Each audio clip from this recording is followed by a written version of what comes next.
कैसे हैं आप लोग सब। आशा करता हूँ सभी लोग अच्छे से तैयारी कर रहे होंगे और सभी का प्रिपरेशन बहुत अच्छे से चल रहा होगा। हमारे टीम ने बहुत मेहनत किया है आप सबको पढ़ाने में एंड आप सब तक इतनी प्यारी और अच्छी अच्छी कंटेंट पहुंचाने में। मेहनत करिए, लगन लगा के पढ़िए, मन लगा के पढ़िए। एग्जामिनेशन आपके कदमों में, सर पे ताज होगा। ओके, चलिए इसी के साथ हम शुरू करते हैं हमारी नया टॉपिक जिसके लिए आप सभी इंतजार कर रहे थे।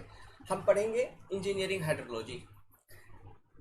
इस कोर्स को मैं आपको समझा दूं, हम जिस लेवल पे पढ़ेंगे, जिस तरह से पढ़ेंगे, इसमें क्या होगा, हम ये कोशिश करेंगे कि कम से कम समय में मैक्सिमम आउटपुट हम दे पाएँ और सब्जेक्ट का भी एक अच्छी समझ होनी चाहिए। ठीक है, और कम से कम समय में आप परीक्षाओं में मैक्सिमम आउटपुट दे पाएँ, ये हमारी उद्देश्य रहेगी और इसी को लेते हुए हम सब्जेक्ट को आगे कंटिन्यू करते हैं। तो चलिए भाई, सबसे पहले स्टार्ट करते हैं कि हाइड्रोलॉजी होता क्या है with definition of hydrology. Hydrology is science of water. ये पानी से जुड़ी हुई एक विज्ञान है, science of water, which deals with occurrence, कि पानी किस तरह से पाई जाती है, वो किस तरह से सर्कुलेट होती है और वो किस तरह से उसका डिस्ट्रीब्यूशन होता है on earth surface and it's atmosphere. कहने का मतलब है ये अर्थ का सरफेस हो गया, तो अर्थ के सरफेस के ऊपर पानी कहाँ पर कैसे पाई जाती है, ठीक है, उसके बारे में, प्लस उसका डिस्ट्रीब्यूशन, मतलब लेक में कितना, नदी में कितना, समुद्र में कितना, ग्राउंड वाटर में कितना, है ना, ये सब चीज़ें हैं डिस्ट्रीब्यूशन। आइस के फॉर्म में कितना पानी है, फ्रेश वाटर कितने पानी है ना, ये सब चीज़ें। अर्थ के सरफेस पे भी, एटमॉस्फेयर में भी कुछ पानी रहते हैं, है ना, एटमॉस्फेयर अर्थ सरफेस के ऊपर रहता है, एटमॉस्फेयर, इसमें भी कुछ पानी रहते हैं। ये जो पानी रहते हैं वो वेपर के फॉर्म में प्रेजेंट रहते हैं, फिर वही पानी जाके ऊपर जाके बादल बनते हैं, क्लाउड्स बनते हैं, हम देखेंगे इन सब चीज़ों को। ठीक है, अलग अलग तरह की बरसात होते हैं, उसके अलग अलग कारण हैं, हम सब चीज़ों को अच्छे से देखेंगे। तो वो क्लाउड फॉर्मेशन होता है, फिर वहाँ से जाके बरसात होती है। तो इसका मतलब ये है कि अर्थ के एटमॉस्फेयर में भी पानी है। समझ गए बात को। तो यही चीज़ से रिलेटेड जो स्टडी हम करेंगे, इसे ही हम हाइड्रोलॉजी कहते हैं। चलिए, ये हो गया आपका डेफिनेशन ऑफ हाइड्रोलॉजी, आपको समझ में आ गया। सेकेंड बात, एक चीज होती है इसी से जुड़ी हुई, हाइड्रोलॉजिकल साइकिल। तो हाइड्रोलॉजिकल साइकिल, तो ये क्या होता है, what is hydrological cycle? It is this cycle in which water moves from one phase two another. ये एक ऐसा साइकिल है जिसमें पानी एक फेज से दूसरे फेज में मूव करती है। तो यहाँ पे फेज समझिए, फेज क्या होता है। देखिए, आइस फॉर्म में पानी प्रेजेंट रहता है आपका, वेपर फॉर्म में प्रेजेंट रहता है, लिक्विड फॉर्म में प्रेजेंट रहता है। तो हाइड्रोलॉजिकल साइकिल एक ऐसा साइकिल है जो ये रिप्रेजेंट करता है कि पानी कब वेपर फॉर्म में है, कितना पानी है वेपर फॉर्म में, है ना, पानी कब लिक्विड फॉर्म में आया तो कितना पानी है लिक्विड फॉर्म में, है ना, लिक्विड फॉर्म में पानी कैसे आ सकती है। देखिए, आपका बादल है ऊपर, है ना, तो बादल से पानी लिक्विड फॉर्म में आएगी एज ए प्रेसिपिटेशन। प्रेसिपिटेशन मतलब यहाँ पे मैं दोस्तों कहूँगा, प्रेसिपिटेशन मीन्स रेनफॉल। जो बरसात होती है इसको अंग्रेजी में प्रेसिपिटेशन कहा जाता है, समझ गए। ठीक है, तो प्रेसिपिटेशन के फॉर्म में आएगी जमीन के ऊपर। इमेजिन करते चलिए, जमीन के ऊपर आई पानी, फिर जमीन से फ्लो कर गई पानी, कुछ पानी नदी में चली गई, कुछ पानी समंदर में चली गई। तो ये जो पानी जमीन के ऊपर से फ्लो करके निकल जाती है ना, नालों के माध्यम से, रिवर्स के माध्यम से, इनको कहा जाता है रन ऑफ। समझ गए, इनको कहा जाता है रन ऑफ। अब देखिए, कुछ पानी जमीन के ऊपर आएगी तो उसके बाद वो क्या होगी, सॉइल है जमीन के ऊपर, क्या है, ये देखो, इमेजिन करना, ये जमीन है, इसके मान लो बरसात हुई तो जमीन में सॉइल ही तो है, सॉइल का तो बना हुआ है, इसमें वॉइड्स होंगे, है ना, तो वॉइड्स इमेजिन करिए, एक छोटा छोटा नाला बना होगा ऐसा ऐसा सॉइल के अंदर ही। तो वाटर जब जमीन के ऊपर आएगी एज अ प्रेसिपिटेशन पी, है ना, तो ये कुछ पानी सॉइल के अंदर चला जाएगा और वो पानी अंदर जाके कहाँ जाएगा, नीचे जो ग्राउंड वाटर टेबल होगी। और ये पानी अंदर क्यों जा रही है, ड्यू टू ग्रेविटी, है ना, ग्रेविटेशनल फोर्स के कारण अंदर जा रही है। तो ये जो अंदर जा रही है इसको हम कहते हैं इन्फिल्ट्रेशन, इस चीज को कहा जाता है इन्फिल्ट्रेशन। और वही पानी अगर आपका बहुत अंदर जाके ग्राउंड वाटर टेबल में ज्वाइन कर जाता है तो उसी को हम कहते हैं डीप परकोलेशन। तो तो ये दोनों अलग अलग टर्म है। इन्फिल्ट्रेशन मतलब जस्ट अंदर जाना सॉइल के अंदर, समझ गए, और डीप परकोलेशन मतलब सीधा का सीधा वो पानी आपका ग्राउंड वाटर टेबल में चला गया। तो देखिए इन्फिल्ट्रेशन के कारण क्या हो रहा है, आपका सॉइल का जो वाटर कंटेंट है, सॉइल का जो मॉइस्चर कंटेंट है, उसकी लेवल इंक्रीज हो रही है, हाई हो रही है। तो ये किस चीज़ में फ़ायदा आपको पहुंचाएगा? एग्रीकल्चर में, समझ गए, वो एग्रीकल्चर में आपको फ़ायदा पहुंचाएगा। अब ये जो चीज़ है मैं जो बोल रहा हूँ कि पानी इन्फिल्ट्रेट कर रहा है, तो ये चीज़ भी डिपेंड करेगी टाइप ऑफ सॉइल के ऊपर। कुछ सॉइल ऐसे होंगे जिसकी इन्फिल्ट्रेशन कैपेसिटी बहुत ज़्यादा होगा, कुछ सॉइल ऐसे होंगे जिसकी इन्फिल्ट्रेशन कैपेसिटी बहुत कम होगी।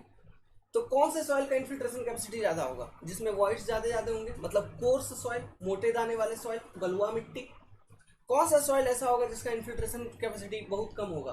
फाइन ग्रेन सॉइल, जैसे मान लो पोखर के नीचे, लेक के नीचे जो मिट्टी, काली काली मिट्टी पाई जाती है, क्ले टाइप ऑफ सॉइल, उसको हम कहते हैं क्ले, जिसका पार्टिकल साइज बहुत छोटा होता है, लेस देन 2 माइक्रोन, समझ गए। तो उनमें वॉइड्स भी बहुत पतले पतले होते हैं, तो पानी भी बहुत धीरे धीरे से रिसेगी अंदर, समझे बात को। तो इन्फिल्ट्रेशन कैपेसिटी ऐसे केसेस में कम होगा। इसलिए हम देखते हैं कि जो बलुआ मिट्टी होता है उसका मॉइस्चर होल्डिंग कैपेसिटी बहुत कम होती है, उसकी मॉइस्चर होल्डिंग कैपेसिटी बहुत कम होती है, क्योंकि उसमें रेट ऑफ इन्फिल्ट्रेशन ज़्यादा, उसमें जितना भी पानी डालोगे वो पानी धीरे धीरे धीरे रिश्ते रिश्ते ग्राउंड वाटर टेबल में पहुंच जाएगी। क्रॉप जो है, इस जमीन के ऊपर अगर कोई फसल उपजाओगे मान लो, तो वो फसल का जो रूट होगा वो रूट इसी जोन से ना पानी को उठाएगा, तो इस जोन को, जिस जोन से वो पानी को निकालता है, उसको रूट जोन कहा जाता है, समझ गए। चलिए, ये सब तो इरिगेशन इंजीनियरिंग में आप लोगों ने पढ़ाई होगा। चलिए, हम तो यहाँ पे डिफरेंट फेजेस का बात कर रहे थे। तो फेजेस का मतलब आपको समझ में आइस फॉर्म में प्रेजेंट हो सकता है, फिर वो वेपर फॉर्म में प्रेजेंट हो सकता है, लिक्विड फॉर्म में प्रेजेंट हो सकता है, ऐसा डिफरेंट फेजेस है, ठीक है। तो एक फेज से अदर फेज को मूव करता है, और एक फेज में कितना समय तक रहता है, ये चीज भी हम हाइड्रोलॉजिकल साइकिल में देखते हैं। एक फेज में कितना समय तक रहता है, और वो एक फेज में जितना समय तक रहता है उस टाइम को कहा जाता है रेसिडेंस टाइम। अब ये रेसिडेंस टाइम को हम कैसे कैलकुलेट करेंगे? मान लो ये कोई एक फेज है, इस फेज में total v volume of water आया है ना, चाहे वेपर मान लो, आइस मान लो, लिक्विड फॉर्म में, जो भी फॉर्म में मान लो, v वॉल्यूम ऑफ वाटर आया। इस फेज से जो पानी का निकलने का जो गति है, रेट है, डिस्चार्ज उसको हम कहते हैं। मान लो एवरेज डिस्चार्ज है Q एवरेज। तो कंटिन्यूटी इक्वेशन को आपने पढ़ा होगा, ठीक है। कंटिन्यूटी इक्वेशन के अकॉर्डिंग, या फिर यहाँ पे कंटिन्यूटी क्यों लगाएंगे, आप नॉर्मली डिस्चार्ज का यूनिट देखिए। डिस्चार्ज को हम कैसे लिखते हैं? वॉल्यूम पर यूनिट टाइम में लिखते हैं, ऐसा है ना। इसको हम वॉल्यूम पर यूनिट टाइम, तो हमको टाइम निकालना है, तो time will be equal to what? T equal to residence time, इसको टी आर से मैं रिप्रेजेंट करूंगा। Volume of water in one particular phase v divided by average discharge of that phase Q average.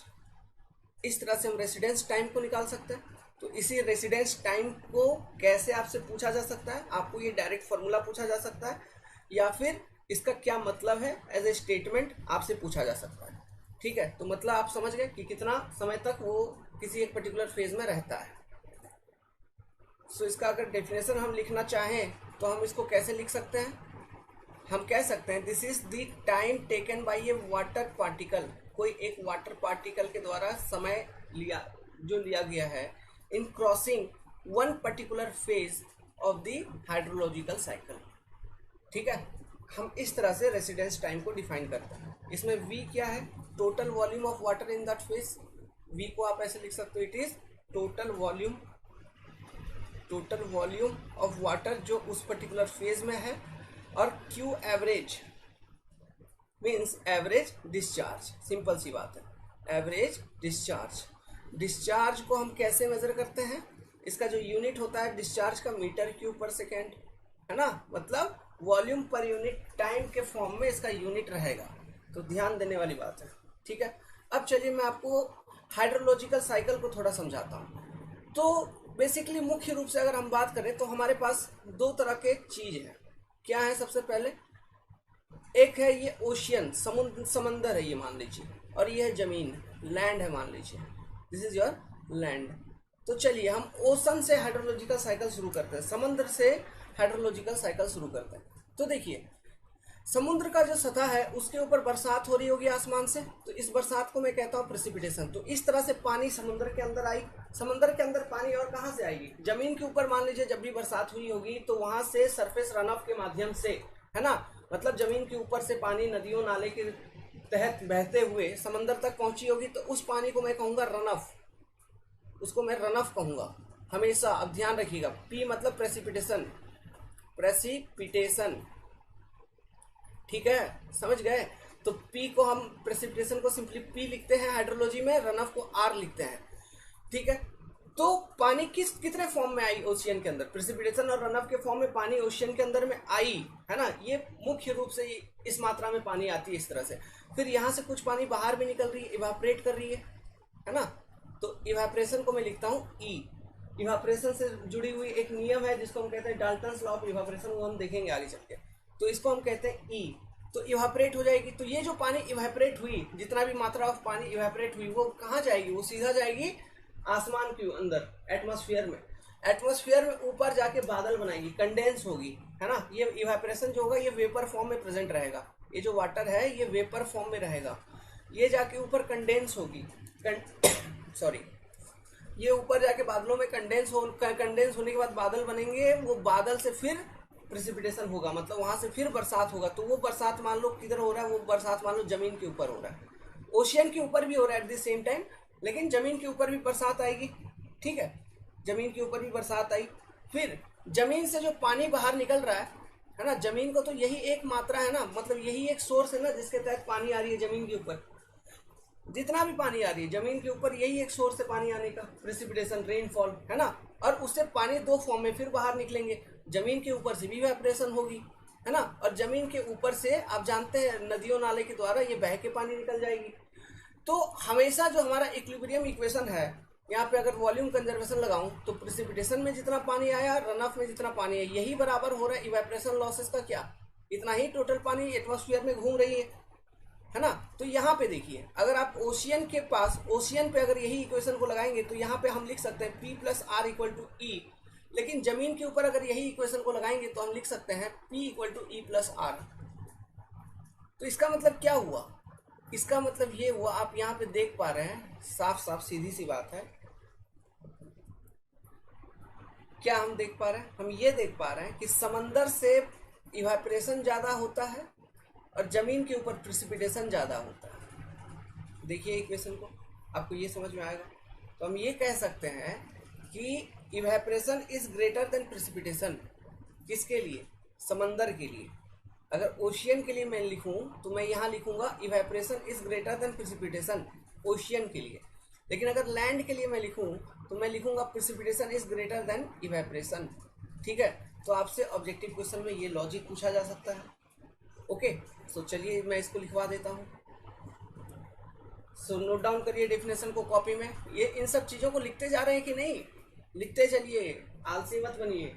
नहीं लिखेंगे तो कोई मतलब नहीं है, वीडियो को पॉज करके फटाक से लिख लिया करिए। लिखिए, over the ocean evaporation is greater than precipitation, whereas over the land, ठीक है, precipitation is greater than evaporation. Okay, over the land mass, okay, over the land mass precipitation is greater than evaporation. Equation के माध्यम से आपको समझा दिया गया। Okay, चलिए अब एक और टॉपिक को समझते हैं। देखिए कैचमेंट एरिया क्या होता है, ये सब कुछ अभी बेसिक टर्म्स चल रहे हैं, तो सुनिएगा। कैचमेंट एरिया क्या होता है, देखिए मान लीजिए इस तरह का मैं कुछ ये जमीन का क्रॉस सेक्शन बना रहा हूं, ऐसा,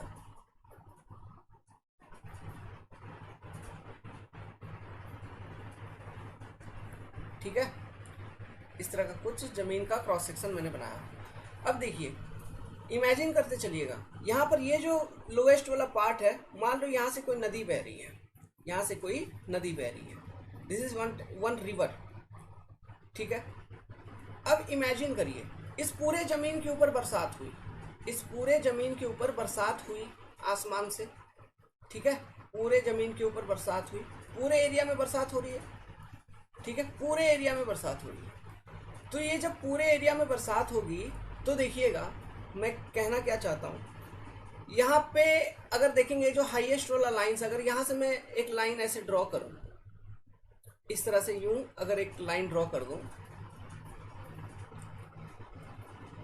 ठीक है, तो आप देखिएगा कि इस पर्टिकुलर पॉइंट से यहाँ पे जो पानी आएगी ना बरसात की, इस पर्टिकुलर पॉइंट पे यहाँ पे जो बरसात के पानी आएंगे ये सब एरियाज पे, तो ये सब एरियाज पे पानी जो आएंगे ये फ्लो होके ये सीधा ये नदी में आ जाएगी। सिमिलरली इधर से इतना वाला एरिया का जो डिस्चार्ज होगा, है ना, इतना वाला एरिया से जो डिस्चार्ज होगा, जो वॉल्यूम ऑफ वाटर होगा, वो सीधा फ्लो होते हुए, सरफेस फ्लो रन ऑफ होते हुए, है ना, आपका इस रिवर में आ जाएगी। तो अगर इस रिवर के लिए मैं बोलूं कि कैचमेंट एरिया कितना है, तो इस पर्टिकुलर रिवर के लिए यहाँ से यहाँ तक का जो पार्ट है, यहाँ से यहाँ तक का पार्ट इस पर्टिकुलर रिवर के लिए कैचमेंट एरिया कहलाता है। कैचमेंट एरिया, इस नाम को सुनिए, कैच मतलब पकड़ना, ठीक है, पकड़ना। तो ये रिवर कितने एरिया का पानी अपने में पकड़ पा रहा है, समझ गए? ये जो नदी है कितने एरिया का डिस्चार्ज अपने में पकड़ पा रहा है, that is your catchment area for that particular river. और ये जो लाइन है, ठीक है, अच्छा चलो ये लाइन क्या है बाद में देखेंगे।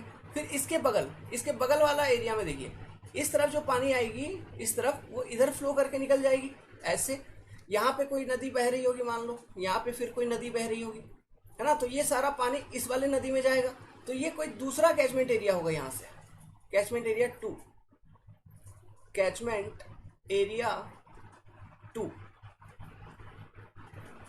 समझ गए? ये कोई दूसरा नदी का कैचमेंट एरिया होगा। तो ये जो लाइन है वो हाईएस्ट लाइन है ना, ये या फिर हाईएस्ट पॉइंट, ओके, जो दो कैचमेंट एरिया को अलग अलग करता है ना, इसको हम रिज लाइन कहते हैं, इसी को रिज लाइन कहा जाता है, समझ गए? वो लाइन जो अलग अलग, दो अलग अलग कैचमेंट एरिया को एक दूसरे से अलग करता है।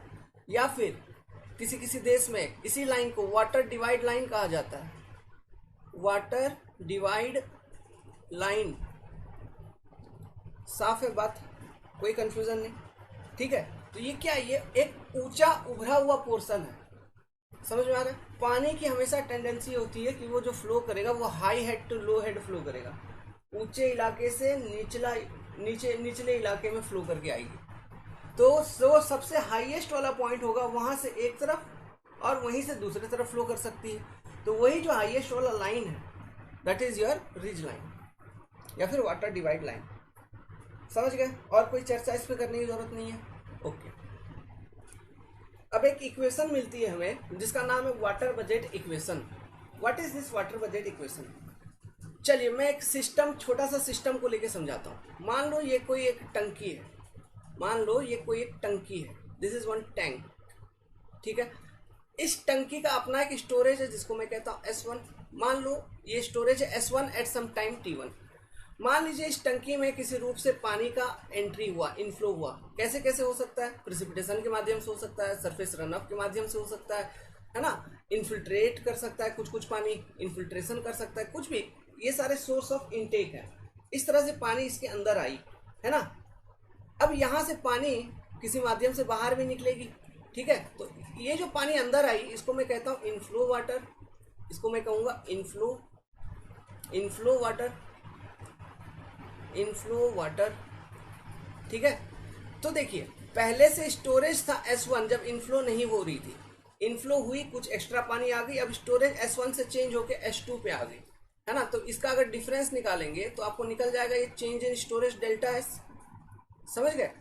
ओके, ये स्टोरेज S1 से S2 हो गई। ये S2 कब होगी? मतलब आउटफ्लो, देखिए जितना पानी बाहर निकल गया आउटफ्लो, उसको देखने के बाद आपको फाइनल जब आप स्टोरेज चेक करोगे तो आपने देखा कि S1 से S2 हो गया। सो यहाँ से देखिए पूरे सिस्टम को यूज करके मैं एक इक्वेशन बना सकता हूँ कि जितना इनफ्लो आया, जितना पानी अंदर आया इनफ्लो, माइनस जितना पानी उस सिस्टम से बाहर निकला आउटफ्लो, इक्वल टू क्या हो गया? Change in storage of the system, change in storage of that system, कितना पानी उसमें रह गया, है ना।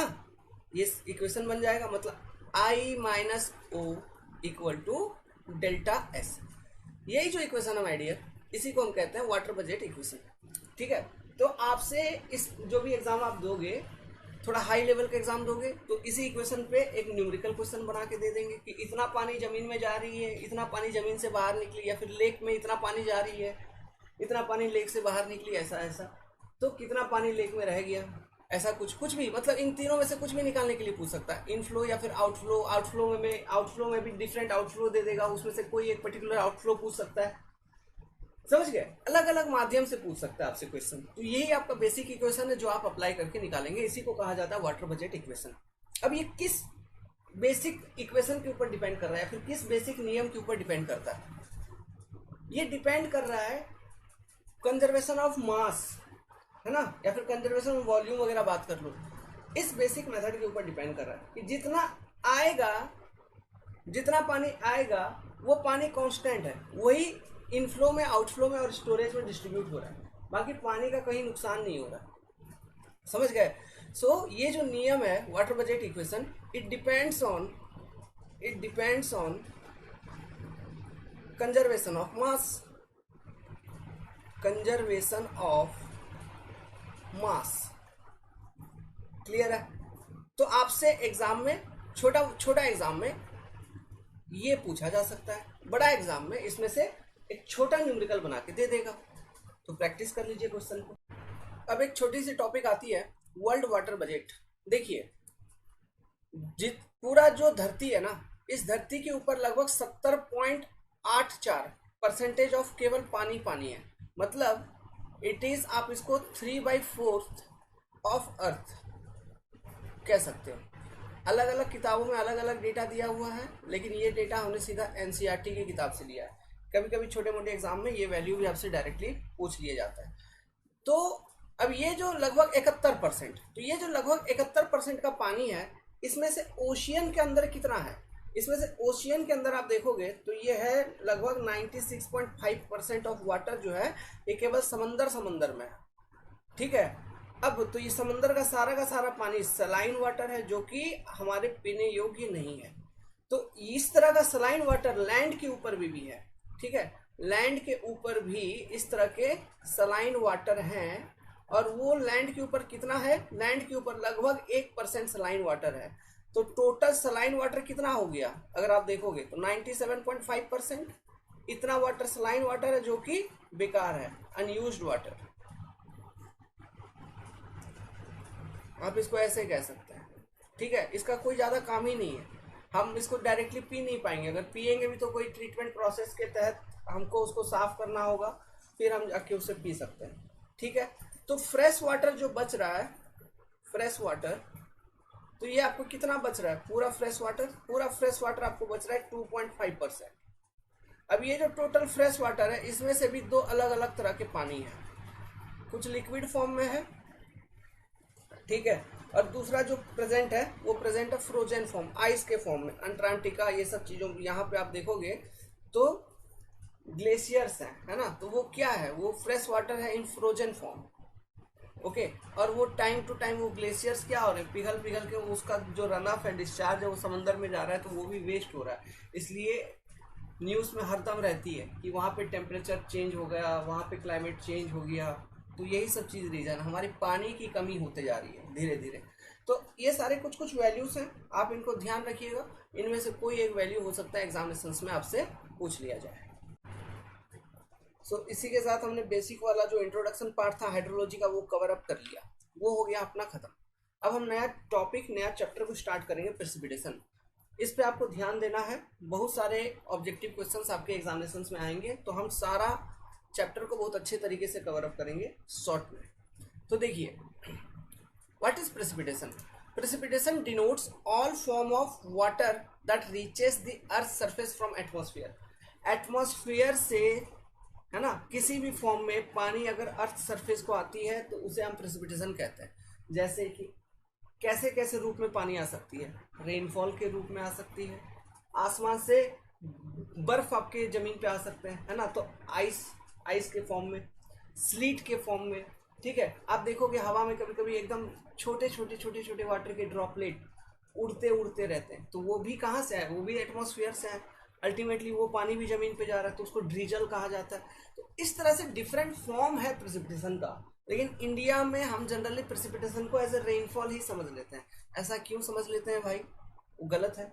हम इसलिए समझ लेते हैं क्योंकि इंडिया में जो सबसे मेजर फॉर्म ऑफ प्रेसिपिटेशन है, या फिर इंडिया का जो लैंड सरफेस है, एरिया है, यहाँ पे जो सबसे मेजर फॉर्म में जो पानी आती है एटमॉस्फेयर से अर्थ के ऊपर, दैट इज योर रेनफॉल। समझ रहे हैं? आप इंडिया में देख रहे हैं कहीं पर मूसलाधार बर्फबारी होगी, ऐसा होती है कुछ एक पर्टिकुलर कन्फाइंड लोकेशन पे, ले लद्दाख, जम्मू कश्मीर, ये सब इलाकों में, हिमालयन रीजन्स में। लेकिन मैक्सिमम आप अगर एमपी में बात करोगे तो वहाँ तो बरसात ही तो हो रही है। तो मेजर फॉर्म ऑफ वाटर जो आती है अर्थ सरफेस के ऊपर यहाँ पर, वो रेनफॉल के फॉर्म में आती है। समझ गए? तो प्रेसिपिटेशन का मतलब रेनफॉल नहीं होता। प्रेसिपिटेशन का मतलब सिंपली ये होता है कि ऑल फॉर्म ऑफ वाटर, हर एक फॉर्म में जो वाटर है जो अर्थ सरफेस को रीच करे, that is your precipitation. Definition clear है? चलिए, अब इसका डिफरेंट फॉर्म्स होता है, उन फॉर्म्स को एक एक करके पढ़ते हैं। तो पहला होता है रेनफॉल। तो रेनफॉल, तो what is rainfall? It is the most dominant form of precipitation in India, है ना। Second point, it denote water droplet with size ranging from 0.5 mm to 6 mm। ये बात बहुत इंपॉर्टेंट है, एग्जाम में ये क्वेश्चन बहुत ज़्यादा पूछा जाता है। 0.5 mm टू 6 mm होता है इसमें वाटर ड्रॉपलेट का साइज। और ये जो ड्रॉपलेट होती है ना, इसका जो शेप होता है, इट इज स्फेरिकल। इसे हम स्फेयर कहते हैं, स्फेरिकल, ठीक है, स्फेरिकल शेप। स्फेरिकल शेप में आती है ये ड्रॉपलेट, है ना, इसको जनरली कहते हैं। और इसका जो साइज होता है वो 0.5 mm से 6 mm तक होती है, ऐसा देखा गया है। अगर size of that water droplet is less than 0.5 mm तो वो फिर रेनफॉल के कैटेगरी में नहीं आता। अगर इससे ज़्यादा बड़ा है साइज ऑफ ड्रॉपलेट तो भी वो रेनफॉल के कैटेगरी में नहीं आएगा। क्लियर है बात? अब सुनिए, इस रेनफॉल के बारे में मैं कुछ आपको बेसिक चीज बताता हूँ, ठीक है। सबसे पहले ये देखो कि ये धरती है, मान लो, है ना, ये धरती है। तो आप धरती के ऊपर जैसे जैसे जाओगे ना, टेम्परेचर आपका कम होगा, टेम्परेचर कम होते चलता है, ऊपर ठंड बढ़ते चलती है, टेम्परेचर कम होते चलता है ना। तो लैंड सरफेस के आसपास क्या होती है? हवाएं, है ना, विंड जो है वो ब्लो करती है, विंड ब्लो करती है। तो और ये जो विंड है ये अपने साथ पानी को लेके आई है, मतलब इस विंड के अंदर वेपर भी है ना। तो इस विंड को हम कहते हैं moisture laden wind. Moisture laden मतलब पानी के साथ भरा हुआ हवा, लेडन विंड, समझ गए? तो इस विंड में मॉइस्चर भी है, तो इसका वेट भी ज़्यादा होगा, वजन होगा इसमें। तो कोई चीज़ अगर भारी है तो वो जमीन के सरफेस के करीब करीब रहेगी ना, अर्थ के सरफेस के करीब करीब रहेगी, समझ गए? अगर कोई चीज़ भारी है तो वो अर्थ के सरफेस के करीब करीब रहेगी। अगर मान लो ये जो मॉइस्चर लेडन विंड है वो जाके किसी से टकराती है, किसी से टकराएगी, तो वो टकरा के क्या ऐसे ऊपर नहीं उठ जाएगी? देखो, अगर इस तरह का कोई बैरियर अगर आ जाता है सामने, जैसे कि माउंटेन्स, पहाड़, है ना, माउंटेन्स वगैरह अगर मान लें, तो क्या वो टकरा के ऊपर नहीं चली जाएगी इस तरह से? तो जैसे वो ऊपर जाएगी, आपको अब मालूम है टेम्परेचर ऊपर में, आप जैसे ऊपर जाते हैं जमीन के सरफेस से, मतलब अर्थ के सरफेस से, टेम्परेचर कमते चलता है। तो ये मॉइस्चर लेडन वाटर जैसे आपकी ऊपर रीच करेगी, इस पानी का भी टेम्परेचर कम होगा। तो इस पानी का टेम्परेचर कम होगा तो ये पानी धीरे धीरे जमना शुरू हो जाएगा, कंडेंसेशन प्रोसेस इसमें स्टार्ट हो जाएगी, जो कि बादल बनने का प्रोसेस है, जिसको हम कहते हैं कंडेंसेशन प्रोसेस, ठीक है। अब वो पर्टिकुलर टेम्परेचर देखिए, वो पर्टिकुलर टेम्परेचर, जिस पर्टिकुलर टेम्परेचर पे कंडेंसेशन होता है ना, पानी जमना शुरू हो जाती है, उसे हम कहते हैं ड्यू पॉइंट। ड्यू पॉइंट वो टेम्परेचर है जिस पर्टिकुलर टेम्परेचर पे कंडेंसेशन होती है, समझ गए? तो कंडेंसेशन होगा तो उसके बाद क्या होगा? पानी की फिर ऊपर जो है वेट बढ़ जाएगी, क्योंकि जो वेपर था वो वेपर अब कंडेंस हो गया, एक दूसरे के करीब आ गए, जम गए, तो उसकी वजन बढ़ जाएगी ना फिर। तो ऊपर में कोई वजनी चीज है तो वो ऊपर से नीचे गिरेगा ड्यू टू ग्रेविटी, तो वही बरसात के फॉर्म में ड्रॉपलेट्स बन बन के नीचे आ जाते हैं, समझे बात को? तो वही बरसात के फॉर्म में नीचे मतलब एज ए ड्रॉपलेट आ जाता है, वही चीज होती है रेनफॉल। तो रेनफॉल का भी अलग अलग कारण है, ओके, अलग अलग टाइप ऑफ रेनफॉल है। आप देखोगे ओरोग्राफिक रेनफॉल एक फेमस नाम आपसे पूछा जाता है, कन्वेक्टिव प्रेसिपिटेशन, फ्रंटल प्रेसिपिटेशन। तो ये सारे क्या हैं थोड़ा देखते हैं, साइक्लोन, एंटी साइक्लोन, है ना। तो हम उतना डिटेल में नहीं, लेकिन एक हल्का ऊपरी आइडिया हमें आना चाहिए। ऊपरी आइडिया क्या अब हम बता रहे हैं तो आपको डिटेल में ही बता देंगे, हाँ, लेकिन जल्दी से कवर अप करेंगे। ओके, तो ये ड्यू पॉइंट टेम्परेचर याद रखिएगा। ड्यू पॉइंट क्या है? Temperature at which condensation takes place. Examinations में आपसे पूछे जाते हैं। ओके, तो पहला बात करते हैं हम लोग orographic precipitation. Orographic precipitation is important form of precipitation again in India, क्योंकि इंडिया में माउंटेन्स रेंजेस इतने ज़्यादा हैं कि यहाँ पे ओरोग्राफिक प्रेसिपिटेशन अधिक हमें देखने को मिलता है। अब ये क्या है देखिए, मान लीजिए इस तरह का कोई एक पहाड़ है, ठीक है, इस तरह का कोई एक पहाड़ है, तो मान लो जो विंड है ना, मॉइस्चर लेडन विंड, वो आराम से बहते बहते बहते बहते ऐसे आ रही है, ठीक है, फ्लो करते करते आ रही है। ओके, मतलब ये जो हवा है इसके साथ मॉइस्चर भी है। तो अब यहाँ से ये हवा जो आगे तो नहीं जा पाएगी, क्यों? यहाँ पे तो ये पर्वत है, माउंटेन है, तो इससे टकराएगी। तो ये माउंटेन बहुत छोटा हाइट का नहीं है, बहुत बड़ा। हिमालय देखिए कितना ऊंचा ऊंचा होता है, आरावली रेंजेस, सतपुरा रेंजेस, है ना, सब बहुत ऊंचे ऊंचे हैं। तो जैसे ही टकराएगी, ठीक है, तो ये माउंटेन के लॉन्ग ऐसे फ्लो करेगी, फ्लो करेगी करेगी और ये पहुंच जाएगी आसमान में बहुत ऊंचाई पे ऊपर। अब मैंने आपसे पहले ही अभी एक कॉन्सेप्ट बता रखा था कि आसमान में ऊपर जैसे हम जाते हैं तो टेम्परेचर रिड्यूस होते चलती है। इसको हम लैप इन्वायरमेंटल लैप्स रेट भी कहते हैं। ये जो टेम्परेचर की डिक्रीज होती है ना, तो ये एक रेट से डिक्रीज होती है। आप ये इन्वायरमेंट इंजीनियरिंग में एयर पोल्यूशन वाले टॉपिक के अंदर पढ़े होंगे, एनवायरमेंटल लैप्स रेट, समझ गए। तो आपको मालूम है टेम्परेचर डिक्रीज हो जाएगा, तो टेम्परेचर डिक्रीज होगा तो ये मॉइस्चर लेडन विंड जो था इसमें कंडेंसेशन की प्रक्रिया होंगे और इस वाले एरिया में इधर बादल बनेंगे, क्लाउड्स, इधर क्लाउड्स बनेगा, है ना।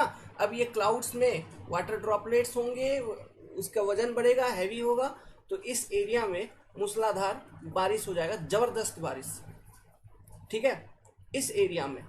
तो देखिए ये माउंटेन है, माउंटेन का ये, तो माउंटेन के इस तरफ बारिश हो रहा है, किस तरफ? इस तरफ, जिस तरफ से हवा टकरा रही है उस तरफ बारिश हो रही है, लेकिन उसके दूसरे बगल बरसात बिल्कुल भी नहीं होगी, या फिर होगी भी तो बहुत कम होगी, है ना। तो जिस तरफ हवा आपका टकराती है पहाड़ से, पहाड़ का वो जो दिशा है, वो जो साइड है, उसको विंडवार्ड साइड कहा जाता है। विंडवार्ड साइड, विंडवार्ड साइड कहा जाएगा इसको। और इसको हम कहते हैं leeward side, leeward side.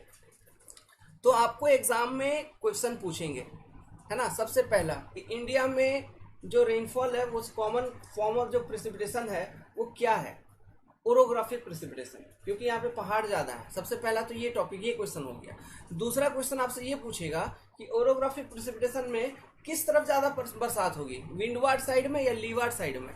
Windward side में ज़्यादा बरसात होगी, जिस दिशा से हवा, मतलब हवा जिस तरफ से टकराएगा पहाड़ को, पहाड़ के उसी तरफ ज़्यादा बरसात होगी, समझ गए। इसे हम कहेंगे ओरोग्राफिक प्रेसिपिटेशन। क्लियर है, इंपॉर्टेंट, नोट डाउन कर लिया। ये सबसे ज़्यादा आपको देखने को मिलता है इंडिया के अंदर, ओरोग्राफिक प्रेसिपिटेशन। ओके, दूसरी जो प्रेसिपिटेशन होती है ये होती है कन्वेक्टिव प्रेसिपिटेशन। अब ये क्या होती है देखिए, जैसे कि अभी गर्मी का समय चल रहा है, इमेजिन करते चलना, सोचते चलना, सब चीज़ों में कंसेप्ट है। जैसे ये गर्मी का समय है, तो गर्मी के समय में देख रहे हैं लैंड मास बहुत ही गर्म हो जाता है, ये जो धरती होती है ये काफ़ी ज़्यादा गर्म हो जाता है ना। कोई एक लोकल एरिया में मान लो टेम्परेचर इस जमीन की बहुत ज़्यादा हो गई, इस एरिया में टेम्परेचर बहुत ज़्यादा हो गया, तो टेम्परेचर जब ज़्यादा हो जाएगा तो क्या होगा, मान लो इस एरिया में जो एयर है वो बढ़िया से फ्लो होके आ रही है, कौन सा? मॉइस्चर लेडन एयर अपने साथ पानी लेके बढ़िया से फ्लो करके इस पूरे एरिया में आ रही थी। जब एयर इस पूरे एरिया में बढ़िया से फ्लो होके आई और ये एरिया का टेम्परेचर है ज़्यादा, है ना, तो एयर का भी टेम्परेचर हो जाएगा ज़्यादा। तो एयर का टेम्परेचर हो जाएगा ज़्यादा, तो हाई टेम्परेचर पे जो एयर क्या है, ये वेपर है एक तरह का, यहाँ पे पानी मिला हुआ, तो इसका टेम्परेचर ज़्यादा हो जाने के कारण इसकी डेंसिटी काफ़ी कम हो जाएगी। इसकी जो डेंसिटी है, ठीक है, इट रेड्यूसेस। अगर डेंसिटी रेड्यूस हो जाएगा तो इसका सीधा सीधा मतलब ये है कि ये हल्का होगी। अगर ये एयर हल्का होने लगेगी तो ये एयर कोई हल्का चीज़ है जैसे बलून वगैरह, वो ऊपर चला जाता है कि नहीं, तो ये ऊपर जाएगा। ये जो एयर है मॉइस्चर लेडन एयर जो इस हॉट एरिया में आई है ना, हॉट एरिया या फिर हाई टेम्परेचर एरिया यहाँ पे आई, तो अपने साथ पानी लेके आई, इसकी डेंसिटी हो गई ज़्यादा, इसकी डेंसिटी हो गई कम, डिक्रीज हो गई गर्म होने के कारण, तो ये उठ जाएगा ऊपर, राइजेस अप। क्या? एयर, मॉइस्चर लेडन एयर है ना, वो ऊपर उठ जाएगी। ऊपर उठेगी तो आपको मालूम है एनवायरमेंटल लैप्स रेट, टेम्परेचर कम तो फिर यहाँ पे हो जाएंगे कंडेंसेशन, बादल बनेंगे। ठीक है, तो ये जिस लोकल एरिया में जहाँ पे ये आई थी वहीं पे ये ऊपर चली गई, अब ये जो ऊपर जाके बादल बना देगी, यहाँ पे प्रेसिपिटेशन हो जाएगा इस एरिया में। तो कभी रेनफॉल सीजन नहीं भी है, मॉनसून सीजन नहीं भी है, फिर भी आप देखोगे किसी एरिया में बरसात हो गई, अब बोलोगे अरे ये बेमौसम का बरसात है, तो ऐसा नहीं है, गर्मी ज़्यादा बढ़ गई होगी उस एरिया में, देखिए हद से ज़्यादा, और गलती से कोई एक ऐसी हवा, हाँ मतलब एक ठंडी हवा आ गई होगी उस एरिया में, जिस कारण से उसका डेंसिटी हो गया कम, क्योंकि वो अपने साथ पानी लेके आई, ठंडी हवा मतलब उसके में पानी भरा हुआ है, लबालब डबाडब पानी भरा हुआ है, वो आया, उसका डेंसिटी हो गया कम, अब वो चला गया ऊपर, तो ऊपर फिर आपको मालूम है एटमॉस्फेयर का टेम्परेचर कम होता है, ठंडा होती है ऊपर, तो ऊपर कंडेंसेशन होगा, बादल बनेंगे, फिर उस पर्टिकुलर एरिया में बरसात होगी और आप लोगे मजा, आनंद, है ही नहीं। तो इस तरह का जो प्रेसिपिटेशन होता है इसको कॉन्वेक्टिव प्रेसिपिटेशन कहा जाता है। ये लोकल प्रेसिपिटेशन एक तरह का है। इस तरह का प्रेसिपिटेशन आपको इक्वेटर वाले रीजन में ज्यादा देखने को मिलेगा, इक्वेटोरियल बेल्ट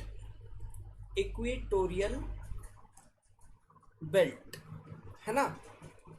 और ये क्यों हो रहा है? Local temperature rise of a particular land mass और ऑफ ए पर्टिकुलर एरिया। तो इस तरह का स्टेटमेंट आपको देखने को मिलेगा, तो टिक लगा दीजिएगा।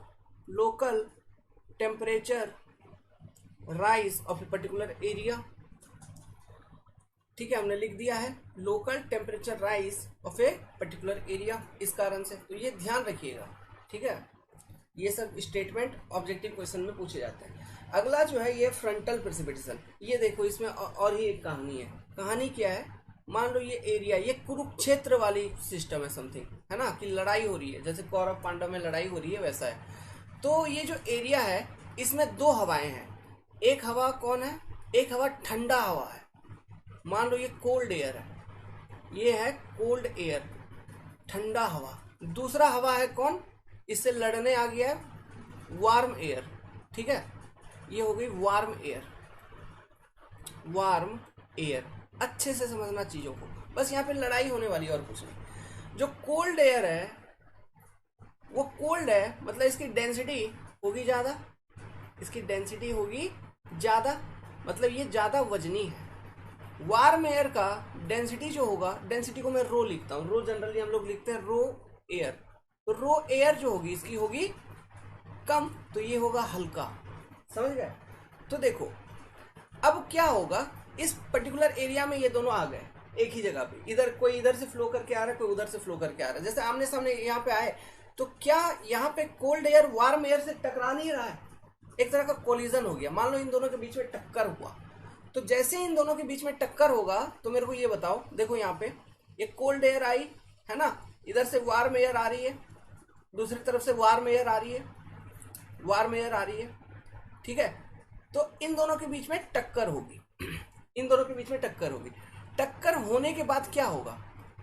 कोल्ड एयर तो उसका चूंकि वो वजनी है ना, उसका वेट ज्यादा है, तो कोल्ड एयर जो है ना वो नीचे चला जाएगा, ठीक है, किसके नीचे? वार्म एयर के नीचे, और वार्म एयर को अपने ऊपर से वो ऐसे भेज देगा ऊपर। वार्म एयर कोल्ड एयर के ऊपर से ऊपर चली जाएगी एटमॉस्फेयर में। तो इन दोनों के बीच में जहां वो टक्कर हो रहा है, इन दोनों के बीच में एक इस तरह का लाइन बन जाएगा, डिवाइड बन जाएगा, जिसके नीचे होगा कोल्ड एयर, और जो ये लाइन के ऊपर से वार्म एयर टकरा के ऊपर जा रही होगी एटमॉस्फेयर में। और ये जो वार्म एयर है, ठीक है, ये जो वार्म एयर है जब ये ऊपर जाएगी, इसमें भी तो कुछ ना कुछ मॉइस्चर होगा, है ना, इसमें भी कुछ ना कुछ मॉइस्चर होगा। अब ये जब ऊपर जाएगी तो ऊपर जाने के बाद क्या होगा? कंडेंसेशन होगा, तो ये वहां पे बादल बना देगी फिर से, ठीक है, ये वहां पे बादल बना देगी, फिर इसके कारण प्रेसिपिटेशन हो जाएगा कहाँ पे, इस पर्टिकुलर एरिया में। तो ये प्रेसिपिटेशन क्यों हुई, कोल्ड एयर वार्म एयर से टकराई तो हुआ प्रेसिपिटेशन, समझ गए। यहाँ पे नीचे आ जाएगा कोल्ड एयर, नीचे आ जाएगा आपका कोल्ड एयर और ऊपर चला जाएगा वार्म एयर, और वार्म एयर की हो जाएगी कंडेंसेशन, तो इस कारण से प्रेसिपिटेशन होगा। तो इसको कहा जाता है फ्रंटल प्रेसिपिटेशन। फ्रंटल क्यों, ये जो फ्रंटल शब्द है ये क्या रिप्रेजेंट करता है, ये जो मैंने बोला एक लाइन जो बनती है जिसके नीचे है कोल्ड एयर और जिसके ऊपर टकरा के वार्म एयर जा रही है, तो ये जो लाइन है ये इसी को हम कहते हैं फ्रंट, है ना, फ्रंट। अरे फ्रंट मतलब सामने, आमने सामने, फ्रंट मतलब इस लाइन के आमने सामने है कोल्ड एयर और वार्म एयर, समझ गए। तो इसी को फ्रंटल प्रेसिपिटेशन कहा जाता है। हाँ, हालांकि जो टोटल पानी नीचे आएगी वो उसकी मात्रा कम होगी क्योंकि वो वार्म एयर ऊपर गया कंडेंस हुआ, तो वार्म एयर ही है वो, तो उसमें मॉइस्चर कंटेंट पहले से ही कम होगा, समझ गए। तो वो ऊपर जाके कंडेंस होने के बाद भी जो बरसात होगी हल्की फुल्की होगी, लेकिन बरसात तो होगी, ये बात तो साफ है ना। तो इस तरह का प्रेसिपिटेशन को कहता है फ्रंटल प्रेसिपिटेशन। ये क्यों होती है, due to collision of warm air with, या फिर due to collision of cold air with warm air. तो यहां से अलग अलग तरह से क्वेश्चन पूछेंगे, ये क्यों होता है पूछेंगे, फ्रंट क्या होता है पूछेंगे, या फिर फ्रंट जो बनती है तो फ्रंट के ऊपर कौन नीचे कौन, फ्रंट के ऊपर वार्म एयर, फ्रंट के नीचे कोल्ड एयर, है ना, सब कुछ पूछेंगे। अब ये वार्म एयर ऊपर क्यों चली जा रही है, क्योंकि उसकी वजन कम है, क्योंकि उसकी पहले से डेंसिटी कम थी, समझ गए बात को। इन सब चीज़ों को ये पूछा जाएगा आपसे। तो this is your different types of rainfall. अब इन सारे टाइप्स ऑफ रेनफॉल में से आपको समझ में आ ही गया होगा ओरोग्राफिक रेनफॉल इज इम्पोर्टेंट, क्योंकि उसके कारण ज़्यादा पानी आता है। और है साइक्लोन, एंटी साइक्लोन वगैरह, तो ये सब चीज़ें आपके एग्जाम के लिए इम्पोर्टेंट नहीं है, वो सब इंजीनियरिंग सर्विस एग्जाम हो गया, उसके लिए थोड़ा मोड़ा इंटरव्यू पर्पज से इम्पोर्टेंट होता है तो होता है, बाकी और कुछ नहीं, ठीक है। IAS IAS लेवल का चीज़ है तो वो हम नहीं देखेंगे। इतना जो बेसिक जहाँ से ऑब्जेक्टिव आ सकते थे वो हमने कवर अप कर लिया। अब चलिए अब देखते हैं कुछ इसका क्लासिफिकेशन, रेनफॉल का क्लासिफिकेशन। देखिए classification of rainfall on basis of intensity. अब यहाँ से थोड़ा डीप हम लोग जाना शुरू करेंगे। तो ये इंटेंसिटी ये क्या है वो तो हम देखेंगे, लेकिन पहले मैं एक चीज़ आपको समझाना चाहता हूँ कि रेनफॉल का जो मेजरमेंट है वो हम कैसे लेते हैं। देखिए ये रेनफॉल का मेजरमेंट हम कैसे लेते हैं, ये मान लो ये कोई एक पर्टिकुलर एरिया है, ठीक है, ये कोई पर्टिकुलर एरिया है, लैंड का एरिया है, ऐसा मान के चलो, ये आपका लैंड का एरिया, लैंड है, इसका एरिया आपको ए आपको मालूम है। तो इस एरिया पे, इसी एरिया पे मान लो प्रेसिपिटेशन हुई, बरसात हुई, ठीक है, इसी एरिया में मान लो बरसात हुई, ठीक है। अब ये जो बरसात हुई ये हुई लेट सपोज मान लीजिए 1 घंटे में हुई, ठीक है, 1 घंटे तक ये बरसात हुई। तो ये बरसात के कारण इस पूरे एरिया पे कुछ ना कुछ पानी आके जमा हो गया होगा, कुछ ना कुछ पानी तो आया एरिया के ऊपर, है ना। तो वो जितना भी पानी 1 घंटे में आसमान से इस एरिया पे आई, अगर उस पूरे वाटर को अगर इस एरिया के ऊपर अगर मैं यूनिफॉर्मली एक स्टैंडिंग डेप्थ दिखाता, है ना, एक यूनिफॉर्मली स्टैंडिंग डेप्थ दिखाता, तो वो डेप्थ मेरा कितना होता, एक यूनिफॉर्म स्टैंडिंग डेप्थ, मतलब ये पूरा एरिया पे एक लेवल पे पानी आपका खड़ा है, जमा है ना, तो वो कितना सेंटीमीटर होता, कितना mm होता, वो चीज। तो ये डेप्थ जो है, दिस डेप्थ हम इसको मेजर करते हैं, समझ गए, हम ये डेप्थ को हम मेजर करते हैं। और इस केस में अगर मैं इंटेंसिटी को डिफाइन करूं, इंटेंसिटी तो मैं कहूंगा कितना डेप्थ ऑफ वाटर 1 घंटे में आया, डेप्थ पर यूनिट टाइम, ऐसा किसी एक पर्टिकुलर एरिया के लिए। अब इन सब चीज़ों को मेजर करने के लिए हमारे पास डिवाइस है, हमारे पास सिस्टम्स है, जिसको हम रेन गॉज कहते हैं, रेन गॉज। वहां पे हम इन सब चीज़ों की मेजरमेंट लेते हैं, हम पढ़ेंगे रेन गॉज के बारे में आगे चल के, ठीक है। तो वहां पे हम इन सब चीज़ों का मेजरमेंट लेते हैं। तो ये समझ में आया इंटेंसिटी कि हम डेप्थ के फॉर्म में वाटर को मेजर करते हैं। ये जो डेप्थ है ये क्या बताता है, uniformly standing depth of water over a particular land area, है ना, और a particular area, this depth. तो कितना डेप्थ ऑफ पानी एटमॉस्फेयर से उस लैंड पे एक यूनिट टाइम के अंदर आई है, इसी को हम इसी तरह से हम रेनफॉल का मेजरमेंट लेते हैं। ये आपका बेसिक कॉन्सेप्ट है। हम मतलब डेप्थ के फॉर्म में रिप्रेजेंट करते हैं, वो डेप्थ का विजुअलाइजेशन आपको होना चाहिए, है ना। तो इंटेंसिटी को मैंने बताया डेप्थ पर यूनिट टाइम के फॉर्म में लिखेंगे, तो यहाँ पे मैं रिप्रेजेंट करूंगा इंटेंसिटी का जो यूनिट होगा ये मेरा होगा सेंटीमीटर पर आवर, कि कितना सेंटीमीटर डेप्थ ऑफ वाटर 1 घंटे में जमीन पे आ रही है। ओके, या फिर आप चलो भाई मैं mm पर आवर में इसका क्लासिफिकेशन लिख देता हूँ, सेंटीमीटर में नहीं mm में लिख दूंगा तो ज़्यादा अच्छे से ध्यान में रहेगा। mm पर आवर कितना मिलीमीटर डेप्थ ऑफ वाटर आपके लैंड एरिया पे 1 घंटे में आ रही है ना। तो देखिए अगर इंटेंसिटी ऑफ रेनफॉल है आपका 0 से 2.5, तो इस तरह के रेनफॉल को हम कहेंगे लाइट रेनफॉल, हल्का है वो, कम पानी आ रही है, लाइट रेनफॉल। अगर इंटेंसिटी ऑफ रेनफॉल है आपका 2.5 से 7.5, ठीक है, इसको हम कहेंगे मीडियम रेनफॉल, इसको हम कहते हैं मीडियम रेनफॉल। अगर intensity of rainfall is greater then 7.5 mm per hour, इसको हम कहते हैं हैवी रेनफॉल, हैवी रेनफॉल। तो ये वैल्यू, ये टेबल मैंने आपको क्यों लिखवाया, इसलिए लिखवाया क्योंकि यहाँ से सीधा सीधा ऑब्जेक्टिव क्वेश्चन आपसे पूछ लिया जाता है, ठीक है। ये रेंज आपको याद रखनी है कि कितना इंटेंसिटी के करस्पॉन्डिंग किस तरह का रेनफॉल, और ये भी याद रखना है कि यूनिट यहाँ पे क्या लिया है मैंने। कभी कभी इसी यूनिट को वो सेंटीमीटर में बदल के दे देंगे, तो आपको मालूम है 1 सेंटीमीटर बराबर कितना होता है, 10 mm, क्लियर है। तो 10 से डिवाइड करके आंसर बता दीजिएगा, तो यूनिट पर भी ध्यान दीजिएगा। चलिए अब एक टॉपिक का नाम है रेनी डे। रेनी डे किसे कहते हैं बताइए। आप लोग तो लाइव नहीं हो, नहीं तो होते तो और मज़ा आता, अलग अलग मज़ा आता। कोई बात नहीं, रेनी डे हम किसे कहते हैं, what do you mean by rainy day. बचपन में कहते हैं ना, अरे रेनी डे है आज, स्कूल जाते वक्त अरे आज रेनी डे है इसलिए छुट्टी है।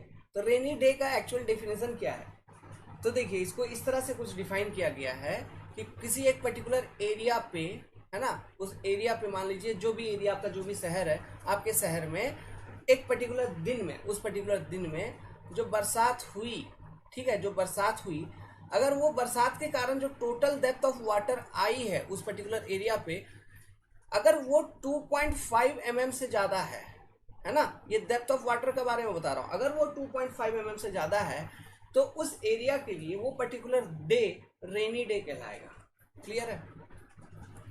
तो इस तरह से हम रेनी डे को डिफाइन कर सकते हैं, ठीक है। तो इसका डेफिनेशन लिख लीजिए, if rainfall on a particular day is greater than 2.5 mm then that day is called as rainy day. देखिए इंडिया में ये सब चीज़ें जो मेजरमेंट होती हैं उनको कौन मेजर करता है, IMD मेजर करता है सब चीज़ें, है ना, इंडियन मेट्रोलॉजिकल डिपार्टमेंट। तो मैं इंडियन मेट्रोलॉजिकल डिपार्टमेंट के अकॉर्डिंग बात कर रहा हूँ कि जो एक टाइम है, स्टैंडर्ड टाइम है, जो हम रेनफॉल डेटा हम कलेक्ट करते हैं ना, हम रेनफॉल डेटा बेसिकली हमारे पास इक्विपमेंट होते हैं, रेन गॉज वगैरह हम पढ़ेंगे, ठीक है। तो हम जब भी रेनफॉल डेटा कैलकुलेट करते हैं या फिर मेज़र करते हैं, वो हम हमेशा सुबह 8:30 बजे लेते हैं, 8:30 AM। तो कभी कभी ये टाइम भी आपको एग्जाम में पूछ लिया जाता है। दूसरा, इंडिया का जो एवरेज एनुअल रेनफॉल है, ठीक है, वो है आपका टोटल 120 सेंटीमीटर, समझ गए। तो ये वैल्यू याद रखिएगा, ये वैल्यू एग्जाम में ये क्वेश्चन में आपसे पूछ लिए जाते हैं कि what is average annual rainfall of India. ये 120 सेंटीमीटर फिक्स नहीं होता, ये हर एक साल, क्योंकि ये एवरेज एनुअल रेनफॉल है तो ये हर एक साल चेंज होते रहती है, लेकिन किताबों में हमको यही वैल्यू मिलती है, तो यही वैल्यू डायरेक्ट एग्जाम में क्वेश्चन वाले उठा के दे देते हैं, ठीक है। तो ध्यान रखिएगा 120 सेंटीमीटर। मान लीजिए ऑप्शन में आपका जो 120 बिल्कुल नहीं है, लेकिन इसके करीब करीब वाला ऑप्शन है, जो इसके 135 140 ऐसा ऑप्शन को टिक नहीं लगाना है, मतलब इसके करीब करीब 122 123, है ना, या 121 118 116 ऐसा कोई वैल्यूज है और 120 नहीं है ना, तो ऐसा वैल्यू को आप टिक लगा सकते हो, समझ गए। तो this is your average annual rainfall of India, कि एक साल में इंडिया में एवरेज कितना डेप्थ ऑफ वाटर आती है एटमोस्फियर से, क्लियर है। तो ये सारी बातें हमारी कंप्लीट हो गई रेनफॉल के बारे में। अब चलिए, अब हम दूसरा फॉर्म ऑफ प्रेसिपिटेशन को हम देखते हैं, सेकेंड फॉर्म ऑफ प्रेसिपिटेशन, जिसको हम कहेंगे स्नो। स्नो मतलब आइस के फॉर्म में अगर आसमान से पानी आती है तो इसे हम कहते हैं स्नो। सो आप स्नो को कैसे डिफाइन कर सकते हैं? These are ice crystal. Snow क्या है? इसको आइस क्रिस्टल कहा जाता है। हैविंग डेंसिटी ऑफ 0.1 ग्राम पर सीसी। सो आपको ये वाला वैल्यू याद रखना है, 0.1 ग्राम पर सीसी। ये आपसे पूछ सकते हैं what is density of snow, what is density of ice, ऐसा वैसा सब कुछ। तो कितना है? 0.1 ग्राम पर सीसी। चलिए अब नेक्स्ट फॉर्म ऑफ प्रिसिपिटेशन है ड्रिजल। तो ड्रिजल क्या होती है? देखिए बहुत हल्का बारिश, हल्का हल्का हल्का, बहुत हल्का बारिश। इसमें क्या है, जो ड्रॉपलेट का साइज होता है, पानी का बूंद का जो साइज होता है वो 0.5 mm से छोटा होता है। ठीक है, रेनफॉल में आपने देखा था 0.5 mm से 6 mm तक का साइज होता है ड्रॉपलेट का, ध्यान रखना है। ड्रिजल में 0.5 mm से छोटा, और जो इंटेंसिटी होती है इसकी 1 mm से 1 mm पर आवर की होती है। तो ये दो बातें इसमें आपको ध्यान रखना है। नेक्स्ट है ग्लेज। ग्लेज क्या होता है समझिए, पढ़ेंगे डेफिनेशन को बाद में, लेकिन समझिए। मान लीजिए कोई जमीन है, ये आपका लैंड है, ठीक है। इसका टेम्परेचर बहुत ही कम है, लगभग 0 डिग्री सेल्सियस। अब इस जमीन के ऊपर बरसात होगी, नॉर्मल बरसात ही हो रही है, बरसात हो रही है। तो जैसे ही ये पानी जो है, ये लैंड का टेम्परेचर चूंकि इतना कम है, तो उसके कॉन्टैक्ट में जैसे ही आएगा तो क्या ये आके यहाँ जम नहीं जाएगा? ये आके जम नहीं जाएगा। तो यही जो जमा हुआ पानी है, इसी को हम ग्लेज कहते हैं, और इसी फॉर्म में रेनफॉल को हम ग्लेज कहते हैं। तो देखिए, when rain drop comes in contact with cold ground surface approximately at 0 degree Celsius, then the droplet of water is converted into ice which is called glaze। इसी को हम ग्लेज कहते हैं, ठीक है। नेक्स्ट पांचवा जो है आपका स्लीट। स्लीट क्या है? Frozen rain drops of transparent in nature. Slit मतलब देखो, आपने देखा भी है बचपन में, याद करो जब आइसक्रीम वाला नहीं आता था, बरसात होता था, तो हम लोग आइस खाने का इंतजार करते थे जब फ्रिज नहीं हुआ करती थी। तो वो ये वही चीज़ है स्लीट, समझ गए? जो बर्फ ऊपर से गिरती है ना आसमान से, मतलब वो रेन ड्रॉप के साइज के ही होते हैं, छोटे छोटे छोटे छोटे, लेकिन और ट्रांसपेरेंट नेचर के भी होते हैं। तो ये बात ध्यान रखिएगा, ये ट्रांसपेरेंट नेचर के होते हैं स्लीट। हेल भी एक तरह का बर्फबारी है, लेकिन स्लीट और हेल में यही डिफरेंस है कि स्लीट में जो बर्फ गिर रही है वो ट्रांसपेरेंट नेचर की है, मतलब जस्ट पानी की जो बूंद है वो ज़्यादा ठंडी होने के कारण जम गई है, बस वही बात। जैसे फ्रिज में आपका पानी जम जाता है ना, तो वैसा। तो इसको हम स्लीट कहते हैं। हेल क्या होता है? हेल यहाँ पे आपको देखने को नहीं मिलेगा। हेल विदेशों में, स्विट्जरलैंड वगैरह में वहाँ पे होती है ना, पोलैंड वगैरह में, ये सब में जहाँ पे टेम्परेचर बहुत कम होती है, उधर होती है ये हेल। तो बड़े बड़े आइस के मतलब गुच्छे कह लो, जैसे बड़े बड़े आइस के मतलब बड़ा बड़ा गेंद जैसा। यहाँ पे देख रहे हो 8 mm से ज़्यादा बड़ा होना चाहिए आइस का लंप, है ना। आइस, बर्फ, 8 mm से बड़ा बड़ा पत्थर। सोचो कि गिट्टी देखो, गिट्टी जितने बड़े बड़े आइस गिर रहे हैं आसमान से, उससे भी बड़ा हो सकता है, समझ गए? ये 5 मतलब इस बहुत बड़े बड़े होते हैं, मतलब 8 mm तो मिनिमम साइज बता दिया। इससे बड़े तो कितने भी बड़े गिर सकते हैं। तो वो जो बर्फबारी होती है उसको हम कहते हैं हेल। और ये जो हेल होती है वेरी डिस्ट्रक्टिव, बहुत खतरनाक होता है। सोचो कि हेल हो रही है कहीं पर और आप बाहर में हो, माथा कान फट नहीं जाएगा? जान माल की बहुत हानि होती है जब भी हेल होती है। तो ये बहुत डिस्ट्रक्टिव इन नेचर होती है, वेरी डिस्ट्रक्टिव इन नेचर। तो ये चीज़ आपसे पूछे जा सकते हैं, क्लियर है? तो इसी के साथ हमारा ये फॉर्म्स ऑफ प्रेसिपिटेशन का सारा कॉन्सेप्ट खत्म हो गया। अच्छा चलो भाई, और इतना बता ही रहा हूँ तो और थोड़ा डीप बता ही देता हूँ। देखो ये जो गेल है, इसको हम कभी कभी ग्राउपल भी कहते हैं। इसको क्या कहते हैं? ग्राउपल। ये ग्राउपल हर जगह नहीं कहा जाता है, ये कुछ कंट्रीज में कहा जाता है, ठीक है। ये कुछ कंट्रीज में कहा जाता है। ये ग्राउपल जो है ना, ये भी एक तरह का हेल है, इसमें भी आइस ही गिरती है, ये नाम भी जान लो। लेकिन इसमें जो आइस जो गिरेगी उसकी साइज जो होती है, ओके, उसकी साइज जो होती है वो 5 mm से ज़्यादा होती है, ठीक है। 5 mm से ज़्यादा होती है साइज, तब उसको हम ग्राउपल कहते हैं। 8 mm से ज़्यादा नहीं, 5 mm से ज़्यादा, मतलब थोड़ा छोटा साइज का अगर गिरता है तो उसको ग्राउपल कहा जाता है। दोनों सेम चीज़ है, अलग अलग देश में इसको थोड़ा इस तरह से कहा जाता है बस। तो नाम याद रखिएगा ग्राउपल। ग्राउपल भी एक तरह का हेल होता है, 8-5 याद रखिएगा बस, ठीक है। एक नोट बना के लिखिए, नोट कि ये जितने भी फॉर्म्स ऑफ प्रिसिपिटेशन मैंने बताए, इन सारे फॉर्म्स ऑफ प्रिसिपिटेशन में इंडिया के अंदर अगर बात किया जाए तो orographic form of precipitation is very much important and India receives maximum rainfall in orographic form of precipitation only. हम लिख देते हैं, ओके। तो लिख लीजिए भाई, in India maximum rainfall is received in form of orographic precipitation only, ठीक है। आगे बढ़ते हैं। अभी अभी हमने आपको average annual rainfall of India बताया था, जिसकी वैल्यू थी 120 सेंटीमीटर, याद करिए। तो ये एवरेज एनुअल रेनफॉल आखिर होता क्या है? तो देखिए, सुनिए बात अच्छे से। हम रेन गॉज का इस्तेमाल करते हैं यहाँ पे, डिवाइस जिसको यूज़ करके हम रेनफॉल के डेटा को मेजर करते हैं। तो एक दिन में जो total depth of water collect होता है ना, उसको हम कहते हैं डेली रेनफॉल, ठीक है। और इसी तरह से हम पूरे साल में, मतलब 365 दिन में हम देखते हैं कि कितना कलेक्ट हो रहा है। तो जितना भी कलेक्ट हो रहा है उसको हम कहते हैं एनुअल रेनफॉल। अब ये जो एनुअल रेनफॉल है, आप हर एक साल का निकालोगे, हर एक साल का निकालने के बाद मान लीजिए 30-35 साल का निकाला, तो वो सारे पूरे के पूरे 30-35 साल का अगर एवरेज वैल्यू ले लेंगे, तब जाके जो आपको एक मीन डेटा मिलेगा, that is your average annual rainfall. समझ गए? देखिए डेफिनेशन पढ़िए। The amount of rain collected by a rain gauge in last 24 hour is called as daily rainfall and the value accumulated in 1 year. एक साल में जितना rainfall depth जमा हो गया उसको हम कहेंगे एनुअल रेनफॉल, उसको एनुअल रेनफॉल कहा जाता है।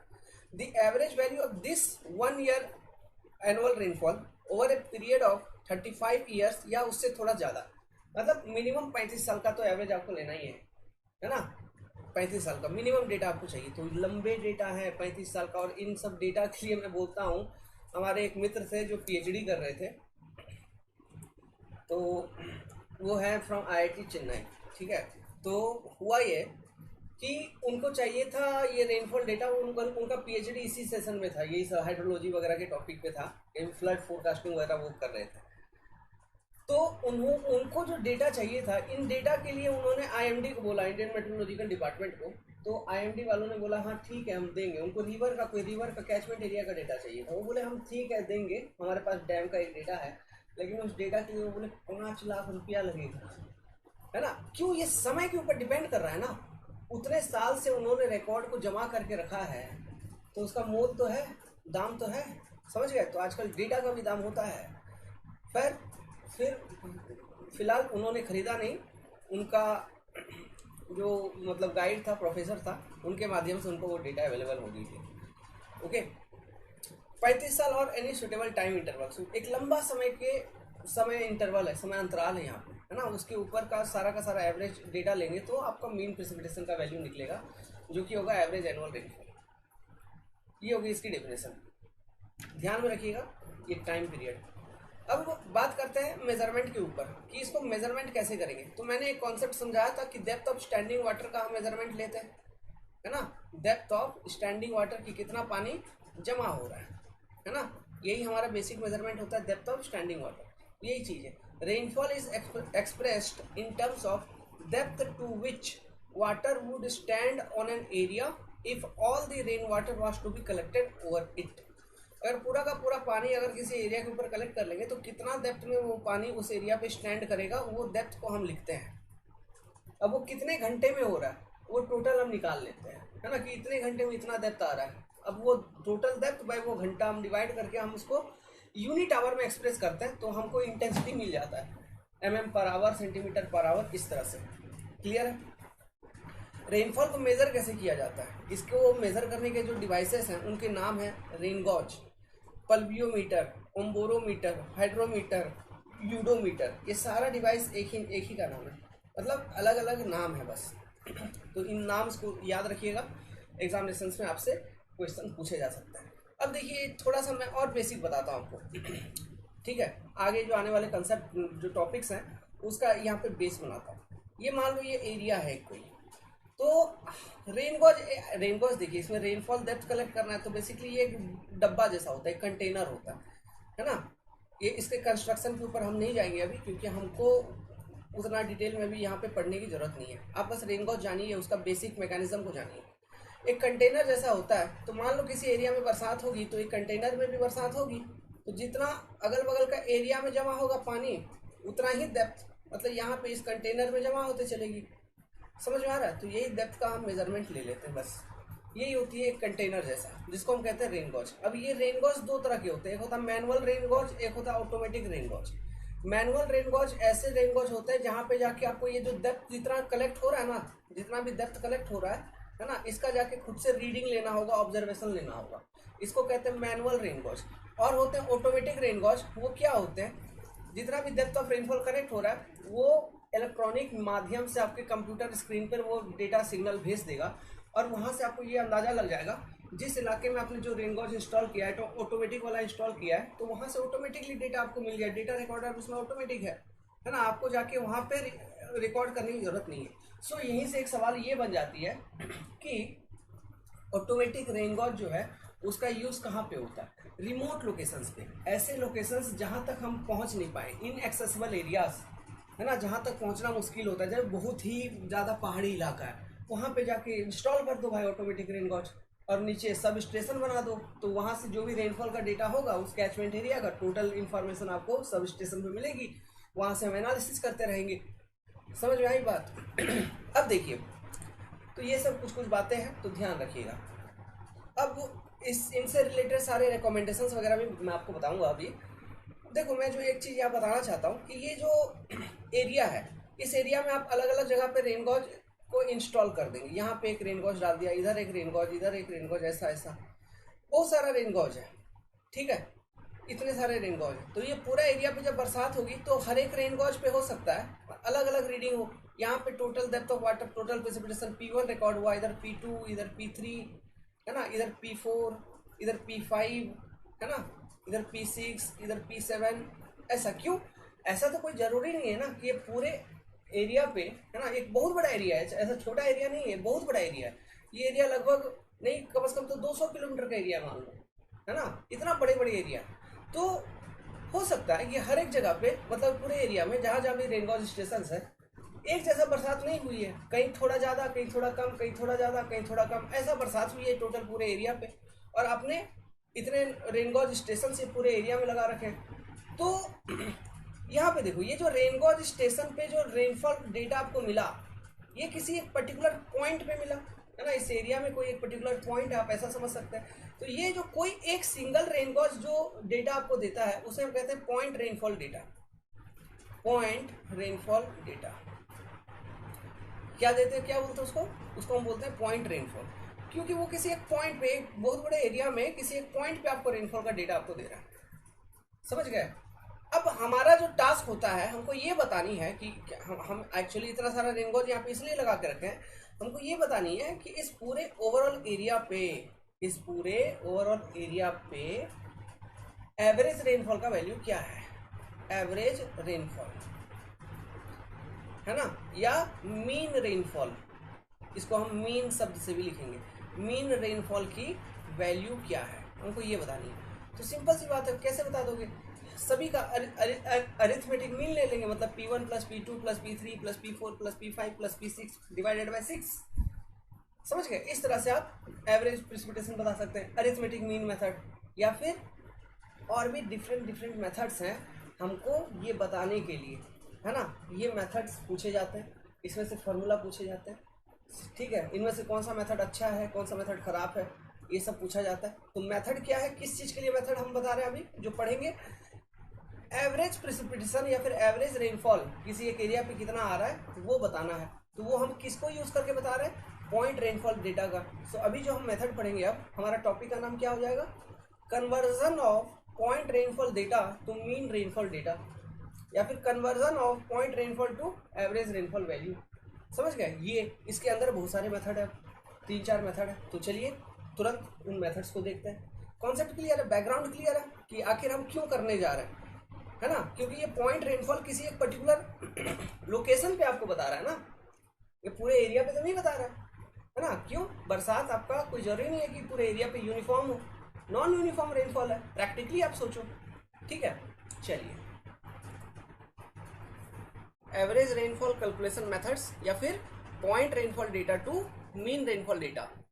तो कॉन्सेप्ट तो आपको मालूम ही है, मतलब क्या, कोई एक एरिया है उसमें डिफरेंट रेन गॉज स्टेशन है ना। इन रेन गॉज स्टेशन पे अलग अलग प्रेसिपिटेशंस के वैल्यू को रिकॉर्ड किया गया है और इन वैल्यूज को यूज करके हमको इस पर्टिकुलर एरिया के लिए एक एवरेज प्रेसिपिटेशन की वैल्यू को हमको बतानी है, पी एवरेज। तो पहला मेथड अरिथमेटिक मीन मेथड। ये जो मेथड है, ये मेथड तब सुटेबल है माय डियर फ्रेंड, जब एरिया जो है ना, ये जो एरिया है ये आपका बहुत बड़ा नहीं है, एरिया इज वेरी स्मॉल। ठीक है, एरिया आपका छोटा होना चाहिए, तब ये मेथड को आप अप्लाई कर सकते हैं। इसलिए not suitable for large area. कैसे निकालेंगे P average? P average equal to P1 plus P2 plus P3 dot dot dot dot, जितने भी स्टेशन हैं सभी को आप लिख देंगे यहाँ पे, और हर एक का रेनफॉल का record divided by n number of station है तो n से डिवाइड कर देंगे। सो ये हो जाएगा आपका, सिंपल सी बात है, अरिथमेटिक मीन मेथड। इस मेथड में ध्यान दीजिएगा ये बात कि मान लीजिए ये जो एक कैचमेंट एरिया, ये अब इसको मैं बोलूँगा कैचमेंट एरिया, ठीक है। ये जो एरिया है इसे हम कहेंगे कैचमेंट एरिया। कोई अगर एक रेनगॉज स्टेशन कैचमेंट एरिया के बाहर है, मान लीजिए यहाँ पर है लेकिन उसके करीब करीब है, ये सारे कुछ कुछ रेनगॉज स्टेशन हैं, तो वो रेनगॉज स्टेशन जो कैचमेंट एरिया के बाहर है यहाँ पर, उनको कंसिडर नहीं किया जाता एनालिसिस में, ठीक है। ओके, तो any station outside the catchment area is not considered in the analysis. मतलब जैसे कि यहाँ पे एग्जांपल बताया, यहाँ पे ये 3 स्टेशन बाहर है, तो इनको हम काउंट नहीं करेंगे। इनका जो भी रेनफॉल होगा उसको ना ऊपर यहाँ पे ऐड करेंगे, ना इनको काउंट करके नीचे डिवाइड करेंगे। समझ गए बात को? जो कैचमेंट एरिया के अंदर है बस केवल उतना उतना हमको लेना है। तो ये आपका पहला मेथड है। दूसरा मेथड है थिसन पॉलीगॉन मेथड। देखिएगा, इस मेथड को मैं समझाऊंगा आपको, ठीक है, तो एक बार में ही अच्छे से समझ लीजिएगा। तो देखिए, ये मान लीजिए एक बहुत बड़ा एरिया है, ओके, एक बहुत बड़ा एरिया है। अब इस एरिया में लेट्स सपोज डिफरेंट रेनगॉज स्टेशन है। यहाँ पे एक रेनगॉज स्टेशन है, इधर एक रेनगॉज स्टेशन है, इधर एक रेनगॉज स्टेशन है, इधर एक रेनगॉज स्टेशन है, ऐसा इस पूरे एरिया में इतने ऐसे 4 रेनगॉज स्टेशन है लेट्स सपोज। तो हमको यहाँ पे देखिए पॉलीगॉन है, ये मेथड को दिया था थीसन ने, थीसन नाम है वैज्ञानिक का, और हमको यहाँ पे पॉलीगॉन एक जो शब्द आ रहा है हमको ये बनानी है पॉलीगॉन। यहाँ पे रिप्रेजेंटेटिव एरिया वगैरह की कॉन्सेप्ट आती है। तो देखिए हम क्या करते हैं, सबसे पहले इस मेथड के तहत ये जो सारे रेनगॉज स्टेशन हैं, ठीक है, लेट्स सपोज मैं इसको नाम दे देता हूँ 1 2 3 4, इन सारे रेनगॉज स्टेशन को एक दूसरे से पहले हम कनेक्ट कर देंगे, ठीक है। स्ट्रेट लाइन के माध्यम से एक दूसरे से हमने सबसे पहले कनेक्ट कर दिया। आपने कनेक्ट कर लिया सबसे पहले, ठीक है, ओके।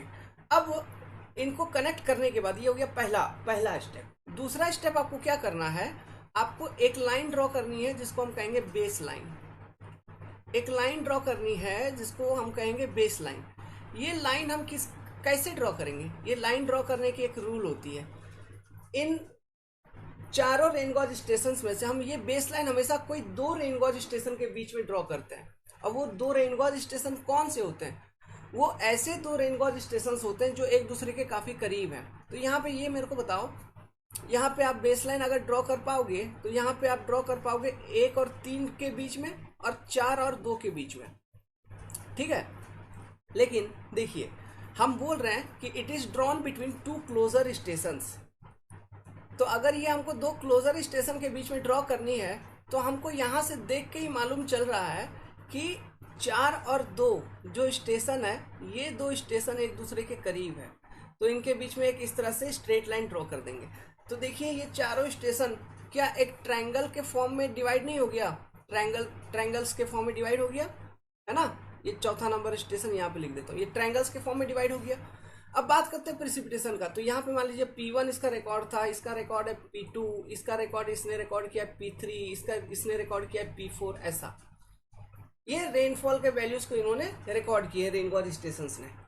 तो ये ट्रायंगल के फॉर्म में इस तरह से डिवाइड करने के बाद अब हमको क्या करना है, ध्यान से सुनिए। अब हमको क्या करना है, ये जितने भी साइड्स हैं, जितने भी साइड्स आपको दिख रहे हैं, जैसे कि ये कोई एक साइड है, दूसरा साइड ये है, ऐसे ये साइड है। तो ये साइड्स के बीचों बीच एक कट लगानी है। इन साइड्स के बीचों बीच एक कट लगानी है। कट लगाने के बाद बीचों बीच एकदम सेंटर पे, फिर इस तरफ ये लाइन को प्रोसीड करते हुए कैचमेंट एरिया तक लेके जानी है, उसके बाउंड्री पर टच करनी है। This is your boundary of catchment area, it is your boundary of catchment area. ये मेथड बता रहा हूँ, बहुत अच्छे से समझिएगा। थीजन पॉलीगॉन को ड्रॉ करने का सब जगह काम आएगा। तो इस तरह से पहले आपने साइड्स में डिवाइड किया, मतलब ट्रायंगल के फॉर्म में। तो ये जो ट्रायंगल्स की जो साइड्स होंगे उसके बीचों बीच कट लगानी है, और कट लगाने के बाद एक लाइन आप सीधा बाउंड्री तक लेके जाएंगे। अब दूसरा वाला का क्या करना है मैं अभी आपको बताऊंगा। तो इसी तरह से आप सबसे पहले बीचों बीच सब में कट लगा दीजिए, बाउंड्री तक लेके जाइए। कट लगा दिया, बीचों बीच लेके गया बाउंड्री तक। फिर इसमें ऐसे कट लगा दिया, बीचों बीच बाउंड्री तक लेके गया। ठीक है, फिर यहाँ पर भी एक लाइन ऐसे आ जाएगा। ओके, मतलब ये बीच में भी तो एक लाइन है, बेस लाइन, उसको भी बीच से एक कट लगानी है। अब देखिए इन सबको फिर प्रोसीड करिए, तो ये आके एक पॉइंट पे देखिए कहीं ना कहीं मैच कर जाएंगे तीनों। तो जहां मैच करेंगे वहां पे छोड़ देंगे। देखिए ये मिल रहे हैं कि नहीं, ऐसा समझ में आ रहा है अंदर की ओर। फिर वो लाइन को प्रोसीड करेंगे तो वो आके डिफरेंट पॉइंट्स पे जाके मैच कर जाएंगे। ओके, अब देखो, अब यहां से क्या मालूम हो रहा है आपको, क्या मालूम चल रहा है। ये रेनगॉज स्टेशन था 1, इसका इतना सारा एरिया इसके अंडर में है, इसके इन्फ्लुएंस में है ना। तो इसको मैं कहता हूँ एरिया A1। रेनगॉज स्टेशन 2 के अंदर में कितना एरिया इन्फ्लुएंस में आ गया, इतना सारा शेडेड जो एरिया शेडिंग कर रहा हूँ, ये इतना एरिया 2 जो रेनगॉज स्टेशन 2 के इन्फ्लुएंस में आ गया। उसी तरह से रेनगॉज स्टेशन 3 के इन्फ्लुएंस में कितना एरिया आ गया, A3 एरिया। रेनगॉज स्टेशन 4 के इन्फ्लुएंस में कितना एरिया आ गया, A4 एरिया।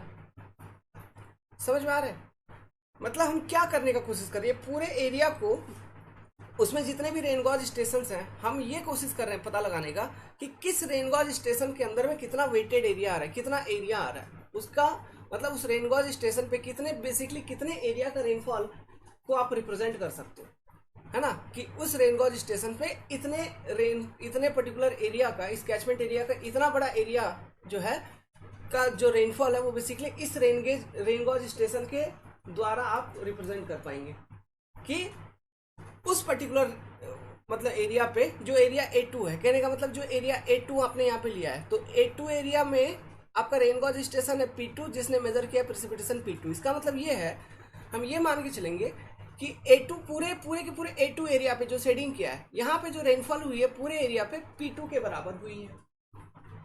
समझ गए, मतलब एक रेनगॉज स्टेशन का रिप्रेजेंटेटिव एरिया क्या है ना। तो हम ये रिप्रेजेंटेटिव एरियाज यहाँ पे फाइंड आउट कर लेते हैं। समझ गए, तो इस तरह से रिप्रेजेंटेटिव एरिया फाइंड आउट कर लिया।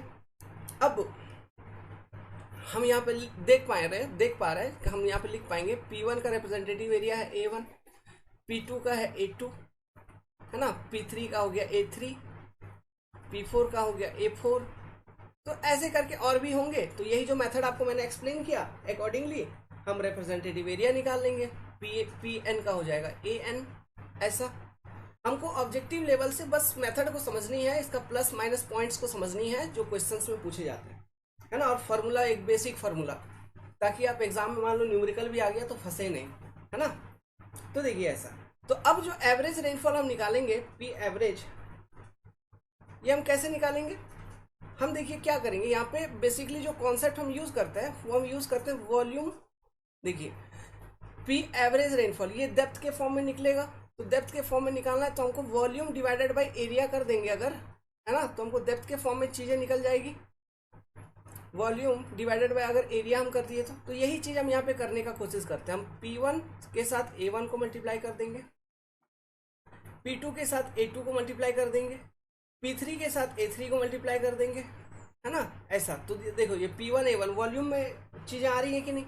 इसी तरह से सभी का वॉल्यूम निकाल लेंगे, P4 A4 plus dot dot dot dot dot Pn AN, ऐसा आ जाएगा, डिवाइडेड बाई सारा area A1 plus A2 plus A3, है ना, प्लस A4 प्लस A5, ऐसा डॉट डॉट डॉट ऐसा कर देंगे, प्लस AN, है ना। मतलब आपने टोटल वॉल्यूम कैलकुलेट कर लिया डिवाइडेड बाय टोटल एरिया कर लिया, तो आपको average depth of rainfall over the area ये वैल्यू आपको मिलते हुए चलेगी। अब ये जो इक्वेशन में लिखा हूं यहाँ पे, इसी इक्वेशन को थोड़ा सा रीअरेंज करेंगे तो आप देखिएगा बड़ा एक सुंदर सा खूबसूरत सा इक्वेशन आएगा। वो कैसा आएगा? पी एवरेज इक्वल टू, मैं इसको ऐसा लिख सकता हूँ, P1, ठीक है, divided by A1 by A plus P2 divided by A2 by A, है ना, plus P3 divided by sorry multiplied by A3 by A, ऐसे इस तरह से, plus dot dot dot dot dot Pn multiplied by An by A. देखिए ऐसा लिखा जा सकता है। तो यहाँ पे ये जो टर्म है ना, दिस वन, ओके, ये क्या है? ये जो टर्म है, आप कोई एक देखो रेन गॉज स्टेशन P1 के साथ एक टर्म मल्टीप्लाइड हो रही है यहाँ पे A1 बाई ए। ये जो A1 बाई ए है ये वेटेड एरिया है, ये वेटेड एरिया है, weighted area for rain gauge station 1, समझ गए? Weighted area for rain gauge station 1, और इसी को हम वेटेज फैक्टर भी कहते हैं। और इस तरह से आप पी एवरेज निकाल लोगे। तो ये जो मेथड है यहाँ पे देखिए वेटेड एरिया वाला कॉन्सेप्ट को यूज किया जा रहा है, इसलिए इस पर्टिकुलर मेथड को वेटेड एरिया मेथड भी कहा जाता है। ओके, तो ये 2-3 लाइनें कुछ हमने लिखा है, इस मेथड को वेटेड एरिया मेथड भी कहा जाता है। दिस मेथड इज सुटेबल, ये लाइन बहुत इंपॉर्टेंट होगी। This method is suitable even if area is large, बहुत बड़ी एरिया है, and rainfall is non uniformly distributed over entire area. Area एक तो बहुत बड़ी है, और रेनफॉल अगर पूरे एरिया पे यूनिफॉर्मली डिस्ट्रीब्यूटेड नहीं भी है तो भी ये मेथड बहुत सुटेबल है, क्योंकि इस केस में हम हर एक रेन गॉज का रिप्रेजेंटेटिव एरिया निकाल रहे हैं। इस मेथड में भी जो rain gauge station catchment area के बाहर है उसको हम कंसिडर नहीं कर रहे हैं। अब देखिए कभी कभी ऑब्जेक्टिव क्वेश्चन में पूछा जाता है कि ये जो एरिया हम एक्चुअली मेजर करते हैं हम कैसे मेजर करते हैं। तो एक इक्विपमेंट होती है, डिवाइस, जिसका नाम है प्लेनीमीटर, या फिर इसको यूज करके एरिया का मेजरमेंट लिया जाता है, या फिर एक मेथड का नाम बताते हैं हम, overlay grid method. Overlay grid method, ये ओवरले ग्रिड मेथड क्या होता है? देखिए इसमें जैसे ग्राफ वगैरह देखे हैं ना, वही कॉन्सेप्ट को यूज किया जाता है। जो ये मान लो आपका ये एरिया है, इसका मेजरमेंट लेना है, तो इसके ऊपर एक ग्राफ टाइप का एक पेपर होता है, उसको हम, जिसको हम ग्रिड कहते हैं, है ना, वो पेपर ऐसा हम इसके ऊपर अप्लाई कर देते हैं। इसमें ग्रिड्स होते हैं, जैसे आप यहाँ पे जिस पेज पे हम पढ़ा रहे हैं आप देख रहे हैं छोटे छोटे स्क्वायर रेक्टेंगल बॉक्सेस हैं, ठीक है। अब इस तरह से अप्लाई कर देते हैं। अब इसका हर एक छोटा एरिया का क्या डायमेंशन है ये हमको मालूम होता है, तो कितने नंबर ऑफ स्क्वायर बॉक्सेस पूरे एरिया पे कवर अप हुआ, उतना नंबर ऑफ स्क्वायर बॉक्सेस, और हर एक स्क्वायर या रेक्टेंगुलर बॉक्स का एरिया हमको मालूम है, तो मल्टीप्लाई कर देंगे तो पूरा एरिया का वैल्यू निकल जाएगा। तो ये मैप वगैरह बनाने के बाद ये सब चीज किया जाता है। तो ये मेथड है ओवरले ग्रिड मेथड या फिर प्लेनीमीटर। तो ये आप ध्यान रखिएगा, प्लेनीमीटर is a device which is used. Clear है? चलिए अब नेक्स्ट मेथड, आइसोहाइटल मेथड। देखिए आइसोहाइटल मेथड, ये मेथड सबसे पहले इसके बारे में बता दूं, ये बहुत एक्यूरेट मेथड होती है, ठीक है, बहुत एक्यूरेट मेथड होती है, सभी मेथड में से एक्यूरेट मेथड होती है। लेकिन हमको सबसे पहले समझना होगा कि आइसोहाइट होता क्या है, इसमें से ऑब्जेक्टिव क्वेश्चंस पूछे जाते हैं। तो देखिए ये कोई एक बहुत बड़ा एरिया है, एक पूरे एरिया पे बरसात हुई है, लेकिन कुछ कुछ एरिया कुछ कुछ एरियाज ऐसे होंगे, कुछ कुछ पॉइंट्स जहाँ पे इक्वल बरसात हुई होगी। फॉर एग्जाम्पल ये जो पॉइंट्स मैं आपको बता रहा हूँ अभी, ऐसा ऐसा ऐसा ऐसा, ठीक है, ये सारे जो पॉइंट्स हैं, लेट्स सपोज यहाँ पे 1 सेंटीमीटर डेप्थ ऑफ बरसात हुई है, हर एक जगह 1 सेंटीमीटर या 1 mm जो भी कह लो, हर एक जगह 1 फिर और कुछ पॉइंट्स मैं आपको बताता हूँ, ऐसे ऐसे ऐसे ऐसे, है ना। इन पॉइंट्स को हम एक लाइन में ही खोजने का कोशिश करते हैं, ऐसा ऐसा। मान लीजिए यहाँ पे 2-2 सेंटीमीटर की बरसात हुई है, ठीक है, तो ये क्या है? This are the points of equal rainfall. और इन पॉइंट्स को जोड़ता हुआ, कनेक्ट करते हुए अगर हम एक कोई लाइन बनाएंगे, है ना, इन पॉइंट्स को कनेक्ट करते हुए कोई अगर एक लाइन बनाएंगे, तो इन लाइंस को ही हम कहेंगे आइसोहाइट। आइसोहाइट, तो आइसोहाइट का मतलब क्या होता है? It is a imaginary line है, रियलिटी में एग्जिस्ट नहीं कर रही है। आप ये सब कुछ मैप के ऊपर कर रहे हो, है ना। It is a imaginary line joining points of equal rainfall, या फिर points having equal depth of rainfall, समझ गए। या फिर इसको हम कह सकते हैं it is a line, okay. या फिर आइसोहाइटल, मतलब इस तरह से अगर आप मैप बनाओगे तो उस मैप को क्या कहेंगे, आइसोहाइटल मैप। तो आइसोहाइटल मैप में जो आइसोहाइट लाइंस होंगे वो ओवरऑल वो मैप क्या रिप्रेजेंट कर रहा होगा, वो रिप्रेजेंट कर रहा होगा काउंटूर्स ऑफ इक्वल रेनफॉल मैग्नीट्यूड, ठीक है। तो आइसोहाइटल लाइन का डेफिनेशन हम लिख सकते हैं, ओके। तो an isohyet is the line which joins all points having equal depth of rainfall. देखिए इस तरह के और भी बहुत सारे लाइंस होते हैं जिसमें से एग्जाम में ऑब्जेक्टिव पूछे जा सकते हैं, ठीक है। तो मैं अगर याद दिलवाऊं आपको तो ये तो हो गया आइसोहाइट हो गया, जो कि मैंने अभी बताया। मान लीजिए इक्वल प्रेशर लाइन जो होता है, ठीक है, इक्वल प्रेशर लाइन, उसको हम कहते हैं आइसोबार। याद रखिएगा, इक्वल प्रेशर वाले लाइन को आइसोबार। इवापोरो ट्रांसपिरेशन वाला एक टॉपिक होता है जो सॉइल मास से इवापोरो ट्रांसपिरेशन होता है, आपने इरिगेशन इंजीनियरिंग में भी पढ़ा होगा। तो इक्वल डेप्थ ऑफ इवापोरो ट्रांसपिरेशन को ज्वाइन करता हुआ इमेजिनरी लाइन जो होता है उसको हम आइसोप्लेथ कहते हैं, आइसोप्लेथ। फिर इक्वल टेम्परेचर लाइन को, उसको हम कहते हैं आइसोथर्म। इक्वल स्नोफॉल लाइन को आइसोस्निफ, ठीक है, isonif. Equal snowfall line, equal temperature line को isotherm. Equal evapotranspiration line को आइसोप्लेथ, ठीक है। इक्वल रेनफॉल लाइन को आइसोहाइट, इक्वल प्रेशर लाइन को आइसो बार। समझ गए। तो इन सब बातों को याद रखिएगा, एग्जाम में ऑब्जेक्टिव क्वेश्चन के रूप में पूछे जा सकते हैं। तो यहाँ पे ये आइसोहाइटल मेथड हमको अप्लाई करना है इन calculating what, average, P average from the area. याद रखो हमारा जो मकसद है ये है पी एवरेज को निकालना। तो पी एवरेज निकालना है, यहाँ पे आइसोहाइटल मेथड को यूज करना है। तो हमारे पास इस पर्टिकुलर एरिया में इस मेथड को यूज करने के लिए इस पर्टिकुलर एरिया में बहुत सारे number of rain gauges should be optimum.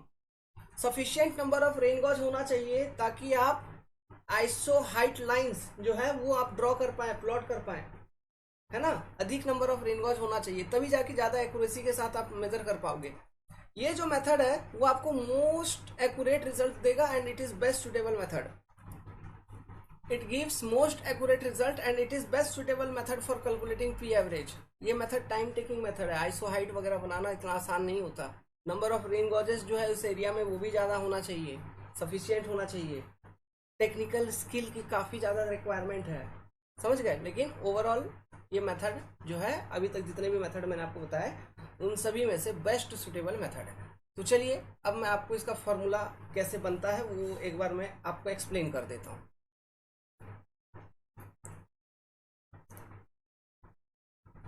मान लीजिए कोई एरिया है, यहाँ पे ऐसे डिफरेंट आइसोहाइट्स बने हुए हैं, ऐसा ऐसा डिफरेंट, ये सारे लाइंस जो है इमेजिनरी आइसोहाइटल लाइंस है। यहाँ पे प्रेसिपिटेशन वैल्यू P1, इधर P2, इधर P3, P4, P5, है ना। इस तरह से डॉट डॉट डॉट करते हुए बहुत सारे आइसोहाइटल लाइंस, आपको जितना मन करे उतना बना सकते हैं, ओके। ये आपका Pn ऐसा ये लाइंस बना हुआ है, ठीक है। Pn-1 या फिर Pn-1 ले लो इसको, और एक लाइन इधर बना दो, Pn-2 बना दो, ठीक है। अच्छा ये Pn-2 ये हो जाएगा, ये हो जाएगा Pn-1। फिर ऐसे मान लो और एक लाइन बना दिया, Pn बना दिया, इस तरह से। इनके बीच में डिफरेंट एरियाज होंगे। मान लीजिए कोई दो आइसोहाइटल लाइन के बीच का जो यहाँ पे एरिया, ये A1 है, ये A2 है, ये A3 है, ऐसा कर करके डिफरेंट एरियाज होंगे। तो हमको करना क्या है ना दोस्त, हमको करना क्या है यहाँ पे पी एवरेज निकालने के लिए, देखिए सिंपल सी बात है। दो आइसोहाइट का एवरेज रेनफॉल का वैल्यू लेंगे सबसे पहले, तो मतलब हम P1 प्लस P2 लिखेंगे, डिवाइड बाई 2 कर देंगे। दो आइसोहाइट के बीच का एवरेज रेनफॉल निकल गया। अब कितने एरिया पे है, ये A1 एरिया पे इंटू A1 प्लस इसी तरह से क्या हो जाएगा P2 plus P3 divided by 2, average लिखा, इंटू कितने एरिया पर है A2 एरिया पे, प्लस इसी तरह से डॉट डॉट डॉट चलता रहेगा। मतलब दो आइसोहाइट का एवरेज, और वो एवरेज जो है वो कितने एरिया पर है वो divided by A1 plus A2 plus A3 है ना, जितने भी एरियाज आप लेंगे ऐसा। तो इस तरह से ये पी एवरेज का वैल्यू आप इजीली यहाँ से फाइंड आउट कर सकते हैं। अगर न्यूमेरिकली भी आ गया तो भी आप सॉल्व कर सकते हैं। ठीक है, मैंने आपको सारा कुछ यहाँ पे एक्सप्लेन कर दिया। ऑब्जेक्टिव पॉइंट ऑफ व्यू से जो बातें जितने हमको ध्यान में रखने, मैंने आपको सब कुछ बोल दिया, समझा दिया। ये पॉइंट बहुत इंपॉर्टेंट है यहाँ से कि it gives most accurate result, it is best suitable method. जितने भी मेथड हमने देखे उनमें से सबसे बेस्ट सुटेबल मेथड है। आइसोहेड्रल लाइन होता क्या है, ये सारे जो लाइन है इमेजिनरी लाइन्स हैं, इमेजिनरी जीनरी। ठीक है, ये बातों को भी आप ध्यान में रखिएगा। क्लियर है? तो इसी के साथ ये वाला टॉपिक अपना हो गया खत्म। चलिए, इन सब चीजों से भी बहुत क्वेश्चन आते हैं। अब नया टॉपिक हम स्टडी करेंगे, type of rain gauge. Generally अगर क्लासिफाई करो तो रेन गॉज हमारे दो तरह के होते हैं, non recording rain gauge, recording rain gauge. Non recording, recording नाम से क्लियर है, जिसमें हमको कभी मैनुअली जाके रिकॉर्ड करना होगा तो नॉन रिकॉर्डिंग, जिसमें मैनुअली रिकॉर्ड उतना करने की जरूरत नहीं पड़ती है, ऑटोमेटिक वो उसमें रिकॉर्डर होता है ना, उसको कहा जाता है recording rain gauge. Non recording rain gauge के अंदर जो फेमस रेन गॉज है जो हम इंडिया में यूज करते हैं, और आपने पढ़ा होगा, ये नाम बहुत फेमस है, Symons rain gauge. Symons rain gauge जो कि नॉन रिकॉर्डिंग रेन गॉज है। रिकॉर्डिंग रेन गॉज में जनरली हमारे पास तीन तरह के रिकॉर्डिंग रेन गॉज है। अगर बात करूं पहला, उसको हम कहेंगे वेगिंग बकेट, दूसरा टिपिंग बकेट, तीसरा फ्लोटिंग और natural siphon type of rain gauge. ये हो गए वो तीनों नाम, weighing bucket type, tipping bucket type, natural siphon type और फ्लोट टाइप। ये जो तीसरा वाला नाम यहाँ पे लिख रहा हूँ रिकॉर्डिंग रेन गॉज के अंदर, नेचुरल साइफन टाइप और float type of rain gauge, ये है इंडिया का स्टैंडर्ड रेन गॉज। ठीक है, इंडिया में इस चीज का उपयोग ज्यादा किया जाता है, तीसरे वाले का as a recording rain gauge. ये नेचुरल साइफन टाइप और फ्लोट टाइप को as a standard recording rain gauge consider किया जाता है फॉर इंडिया। और बाकी यहाँ पे अगर non recording type of rain gauge पे बात करें, साइमंस रेन गॉज, ये तो कॉमनली यूज होता ही है, कॉमनली यूज्ड। ठीक है, ये भी कॉमनली यूज्ड होती है। अगर ये यूज नहीं होती तो आप लोगों का काम क्या होता है वाटर रिसोर्स डिपार्टमेंट में, है इंजीनियर बनोगे वाटर रिसोर्स डिपार्टमेंट में। ठीक है, तो अच्छा देखिए, इसमें अगर और थोड़ा कुछ बता दूं इसके बारे में, हमको ज़्यादा जानने की जरूरत नहीं, बस ये नाम जानने की जरूरत है। ऑब्जेक्टिव लेवल पेपर है हमारी, क्योंकि और फिर इसमें डिटेल जाएंगे तो फिर आईएएस या फिर गेट लेवल की चीज़ें हो जाएंगी, वो पूछते नहीं है। बस नाम वाम जानना बहुत ज़रूरी है, और जो चीज़ें होंगे सब कुछ मैं यहाँ पे बताऊंगा आपका। ऐसा है, जितने भी ऑब्जेक्टिव क्वेश्चन आएंगे सारे आपके सॉल्व हो जाएंगे। देखिए, ये जो चीज़ें मैं बता रहा हूँ इसके अतिरिक्त ये सब कुछ एक्स्ट्रा होंगे। ठीक है, देखिए, ये चूंकि ये नॉन रिकॉर्डिंग है तो इसमें हमें कम से कम 3 से 4 बार रीडिंग लेनी पड़ती है पर डे, 3 to 4 टाइम्स, है ना, 3 to 4 टाइम्स। दिन भर में 3 से 4 बार रीडिंग लेते रहो, बस लेते रहो लेते रहो। कुछ नहीं, एक तरह का बॉटल होता है, ठीक है, एक तरह का सिलेंड्रिकल बॉटल रहती है, इसमें एक तरह का फ्लास्क ऐसे रहता है जिसका डायमीटर होता है 127 mm, 127 mm। ठीक है, इसमें ये जो बॉटल रहती है इसकी जो कैपेसिटी रहती है बॉटल की, वो होती है लगभग ऐसी होती है कि 100 mm डेप्थ या फिर 10 centimetre depth of rain water को ये कलेक्ट कर पाए, है ना। ये कैपेसिटी की ये बोतल रहती है। तो अधिक से अधिक ये दोनों वैल्यू याद रखिएगा, 127 mm होता है ये उसका डायमीटर वाला, और इसका कैपेसिटी होता है लगभग 10 सेंटीमीटर की, या फिर आप इसको 100 mm भी कह सकते हैं। इससे ज़्यादा और कुछ रखने की ज़रूरत नहीं है। चूँकि ये नॉन रिकॉर्डिंग है, दिन में 3 से 4 बार जाके इसमें से रेनफॉल का रीडिंग लेना पड़ता है। क्लियर है? फिर और वो जो रेनफॉल का रीडिंग हम लेंगे, वो रीडिंग कैसे लेंगे, देख के नहीं, इसी में एक स्केल जुड़ी हुई रहती है, ग्रेजुएटेड स्केल रहती है। ठीक है, इस स्केल में हम रीडिंग लेते हैं कि कहाँ तक, मतलब जितना भी हाइट तक पानी भरा होगा वहाँ तक हम देख लेंगे, है ना। अब ये जो स्केल रहती है इसकी जो एक्यूरेसी रहती है वो काफ़ी अच्छी रहती है। इस स्केल की, ग्रेजुएटेड स्केल की जो एक्यूरेसी रहती है वो लगभग होती है 0.1 mm तक की, इसकी लीस्ट काउंट होती है। सब कुछ एक्स्ट्रा डेटा बता रहा हूँ। और जो रिकॉर्ड लेंगे, आपको याद है सबसे पहला रिकॉर्ड हमेशा सुबह 8:30 बजे बताया भी था। ठीक है, अब देखिए, ये तो हो गया नॉन रिकॉर्डिंग रेन गॉज, तो नॉन रिकॉर्डिंग रेन गॉज को आप कोई इनएक्सेसिबल एरिया पे तो इंस्टॉल नहीं कर सकते, क्योंकि वहां तक आपको जाना होगा फिर, और वो एरिया चूंकि इनएक्सेसिबल है तो आप वहां पे जा ही नहीं पाओगे, तो वहां पे ये इंस्टॉल करने का कोई लॉजिक आपका बनता नहीं है। लेकिन जो रिकॉर्डिंग रेन गॉज है, it can be installed in inaccessible area, ये इसकी एक मेजर एडवांटेज बन जाती है। It can be installed in inaccessible area या फिर रिमोट लोकेशंस। ठीक है, तो यही बात हमने लिख दिया, it can be used in remote locations या फिर इन एक्सेसिबल एरियाज, ये बात ध्यान रखना है। अच्छा, और एक बात सुनिए, ये जो recording type of rain gauge मैंने आपको बताया है, ये इसका वर्किंग मैकेनिज्म वगैरह ये सब जानने की जरूरत नहीं है, बस नाम जानिए। अब इसमें से भी ये नेचुरल साइफन टाइप या फिर फ्लोट टाइप याद रखिएगा, ऑब्जेक्टिव में पूछा जाता है स्टैंडर्ड रेन गॉज कौन सा है, इसको टिक लगा देना। रिकॉर्डिंग में अगर अलग अलग पूछेगा तो नॉन रिकॉर्डिंग में साइमन वाला यूज करते हैं या फिर इंडिया, अभी ये जो साइमन वाला जैसा है ना, इसी को थोड़ा मॉडिफाई करके ISI रेन गॉज बना दिया है इन्होंने, Indian standard institute rain gauge, जो कि हम आजकल जनरली ये वाला यूज करते हैं। ठीक है, ओके, तो इसको ध्यान रखिएगा। अब और थोड़ा थोड़ा डिटेल बता दूं, तो ये जो ISI रेन गॉज है, ठीक है, ये जनरली जो मटेरियल की बनी रहती है उस पर बेस्ड इसका नाम बताया गया है। मतलब धीरे धीरे साइमन रेन गॉज का जो यूज है ना, वो धीरे धीरे खत्म करके हम लोग ISI पे शिफ्ट कर रहे हैं। तो इसे हम क्या कहते हैं, fibre glass reinforced polyester type rain gauge. ठीक है, fibre glass reinforced polyester type rain gauge भी इसको कहा जाता है। ये दो तरह का आता है, दो तरह का आता है, मतलब एक छोटा एक बड़ा, है ना। अब इन रेन गॉज को जो हम डिफाइन करते हैं based on collecting diameter. Collecting diameter क्या होता है, अरे बोला तो ये सिलेंड्रिकल है, तो ये जितना डायमीटर इसका होगा जिसमें से वो रेनफॉल को कलेक्ट कर पाएगा, that diameter will be your collecting diameter.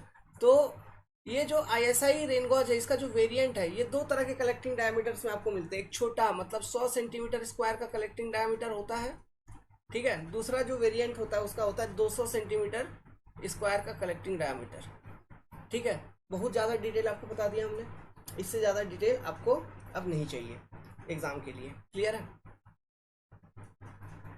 अब देखिए, जैसे धीरे धीरे टेक्नोलॉजी की इम्प्रूवमेंट हुई, तो ये जो recording type of rain gauge है इसमें भी इम्प्रूवमेंट हुई, काफ़ी ज़्यादा हद तक इम्प्रूवमेंट हुई।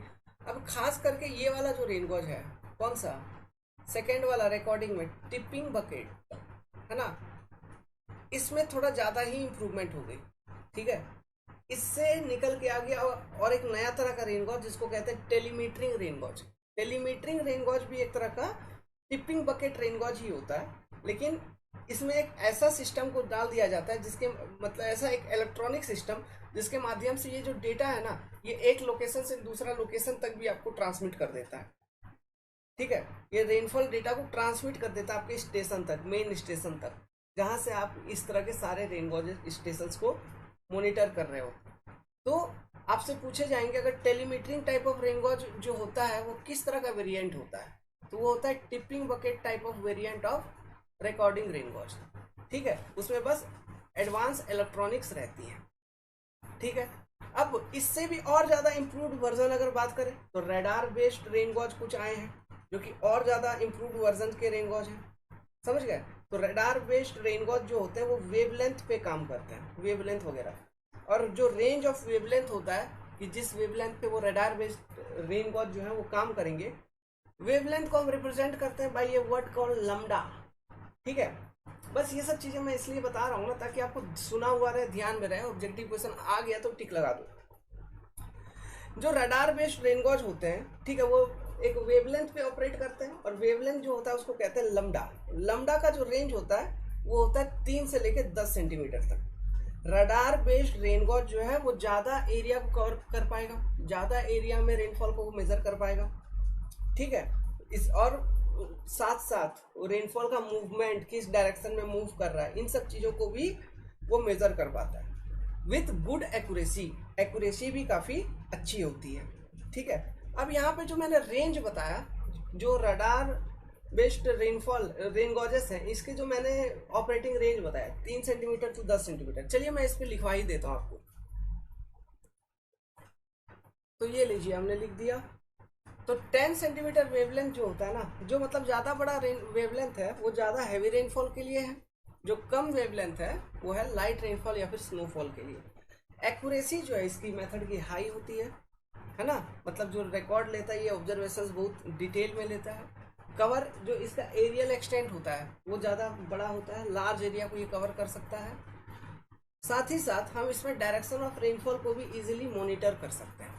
ठीक है, यहाँ तक सब टॉपिक क्लियर है, धीरे धीरे सब समझ में आ रहा है, सब कुछ पढ़ेंगे। चलिए अब एक टॉपिक आती है जिसका नाम है rain gauge network. Rain gauge network जो टॉपिक है ये क्या है मैं आपको समझा देता हूँ। मतलब कोई एक एरिया है, इस पर्टिकुलर एरिया में हमको रेनफॉल का एनालिसिस करने अच्छे से, तो कितने नंबर ऑफ रेन गॉज कितना एरिया में होना चाहिए इसको लेकर रिकमेंडेशंस है। जैसे हमारा कोडल प्रोविजंस होता है आईआरसी में, है ना, इंडियन स्टैंडर्ड कोड्स में, आरसीसी में, सब में, तो उसी तरह से यहाँ पर भी हमारे पास कोडल प्रोविजंस है। अब ये जो डेटा है ये डेटा दो डिपार्टमेंट के थ्रू से आती है। एक आती है वर्ल्ड मेट्रोलॉजिकल ऑर्गेनाइजेशन WMO का रिकमेंडेशन, वो भी आपसे क्वेश्चन में पूछे जा सकते हैं। दूसरा आता है इंडियन स्टैंडर्ड रिकमेंडेशन। ये जो टॉपिक है रेनगॉज नेटवर्क, या फिर आप इसको डेंसिटी ऑफ रेनगॉज, है ना, आप इसको ऐसे भी समझ सकते हैं कि कितने एरिया में कितना नंबर ऑफ रेनगॉज मिनिमम चाहिए ही चाहिए। ये मिनिमम रेनगॉज है कि इतने एरिया में इतना नंबर ऑफ मिनिमम रेनगॉज हमको चाहिए। ये रिकमेंडेशंस, तो एग्जाम में ऑब्जेक्टिव क्वेश्चंस डायरेक्टली इनसे आपसे पूछ लिए जाते हैं। ठीक है, तो मैं आपको वो चीज़ दिखवा देता हूँ। मैं दोनों चीज़ आपको बताऊंगा, WMO का भी बताऊंगा, इंडियन स्टैंडर्ड का भी बताऊंगा, तो दोनों याद रखनी है। तो देखिए भाई, अब ये जो रिकमेंडेशन है वो कैसे कैसे हैं। WMO का पहले हम देखते हैं, वर्ल्ड मेट्रोलॉजिकल डिपार्टमेंट का। तो फॉर फ्लैट रीजन, जो समतल इलाके हैं उनके लिए, पूरा वर्ल्ड के लिए, ये इंटरनेशनल है। This recommendation is international. ठीक है, ये पूरा दुनिया के लिए है। ओके, तो फॉर फ्लैट रीजन उन्होंने बोला एक रेनगॉज चाहिए 600 से 900 किलोमीटर स्क्वायर के एरिया के लिए। फॉर माउंटेनियस रीजन, अब मेरे को बताओ, फ्लैट रीजन से ज्यादा बरसात माउंटेनियस रीजन में होगा, तो वहां पे ज्यादा अच्छे से रेनगॉज, मतलब ज्यादा अच्छे से रेनफॉल का मेजरमेंट होना चाहिए, तो ज्यादा नंबर ऑफ रेनगॉज होना चाहिए। तो यहाँ पे एरिया देखिए कम कर दिया आप, मतलब एक रेनगॉज दे दिया है 100 से 250 में, मतलब एरिया कम हो गया, है ना। मतलब number of rain gauges for mountainous region will be more. Arid या फिर पोलर रीजन, जहाँ पे बरसात बिल्कुल नहीं होती है, वहाँ रेनगॉज का हमको क्या चाहिए होगा। एरिड मतलब सूखा, पोलर मतलब बर्फ वाला इलाका जहाँ पूरा बर्फ जमा हुआ है ना, नॉर्थ पोल, साउथ पोल, ये सब इलाके, तो वहाँ पे हमको क्या करना है रेनगॉज का। तो अगर फिर भी अगर थोड़ा मोड़ा भी बरसात होता है तो उस चीज को भी रिकॉर्ड करने के लिए वन रेनगॉज स्टेशन इन 1500 से लेके 10,000 किलोमीटर स्क्वायर के एरिया तक में अगर आप डाल देते हैं तो इट इज सफिशियंट। लिख लीजिए इसको। आगे अब बात करते हैं इंडियन स्टैंडर्ड रिकमेंडेशन का। इसी जैसा मिलता जुलता रिकमेंडेशन इंडियन स्टैंडर्ड ने दे दिया, हम लोग तो कॉपी करने में तेज है भाई।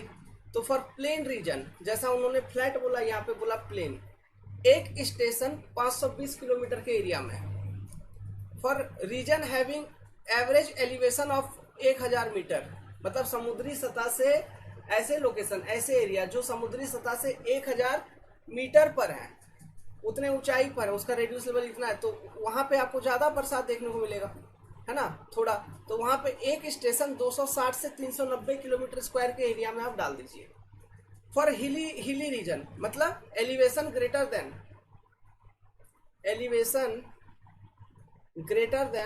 1000 मीटर, इससे भी ज्यादा एलिवेशन है, तो वहां पर कम एरिया में ही एक स्टेशन चाहिए होगी, मतलब one station in 130 kilometre square area. So धीरे धीरे डेंसिटी ऑफ स्टेशन बढ़ रही है ना, धीरे धीरे डेंसिटी ऑफ स्टेशन बढ़ रही है, जैसा आपका रेनफॉल का मैग्नीट्यूड बढ़ रहा है डिपेंडिंग ऑन एरिया। अब देखिए यहाँ पे कुछ रिकमेंडेशन है, एक रिकमेंडेशन दिया है, चलो इसी पेज पे लिखवाते हैं, काहे अगला पेज बर्बाद करें, एक नोट बना के यहाँ पे हम लोग लिख सकते हैं। एक रिकमेंडेशन दिया है किसने, वर्ल्ड मेट्रोलॉजिकल ऑर्गेनाइजेशन ने। उन्होंने ये बोला है, और इसी डेटा को हम नॉर्मली फॉलो भी करते हैं, उन्होंने ये बोला है माय डियर, बोला है ये कि ये जो रेनगॉजेस आप इंस्टॉल करोगे, चलो इस डेंसिटी ऑफ रेनगॉज का कॉन्सेप्ट को यूज करके जितना भी एरिया है, जो भी टाइप का एरिया है, डिपेंडिंग ऑन दैट आपने नंबर ऑफ रेनगॉज कैलकुलेट करके वहां पे अलॉट कर देंगे, प्रोवाइड कर देंगे कि इतना आपको इंस्टॉल करना है, रिकमेंड कर दिया। अब इसमें से कितने रिकॉर्डिंग होना चाहिए, कितने नॉन रिकॉर्डिंग होना चाहिए, इसके लिए एक मिनिमम क्राइटेरिया दिया है वर्ल्ड मेट्रोलॉजिकल ऑर्गेनाइजेशन ने। तो वो वैल्यू याद रखिएगा, जो भी total number of rain gauge आएगा उसका 10% of rain gauge should be recording type. ये मिनिमम है, मिनिमम इतना आपको रिकॉर्डिंग टाइप देना ही देना है।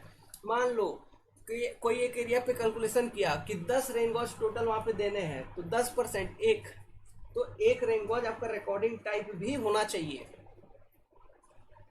इसलिए लिखवा दिया according to WMO at least 10% of rain gauge should be recording type. Clear है बात? अच्छा, आपको एक फैक्ट बताऊं, देखिए इंडिया में ये तो रिकमेंडेशन है, लेकिन एक्चुअली जमीनी स्तर पर अगर आप सही में देखोगे तो हमारा वाटर रिसोर्स डिपार्टमेंट बहुत ही बुरा है।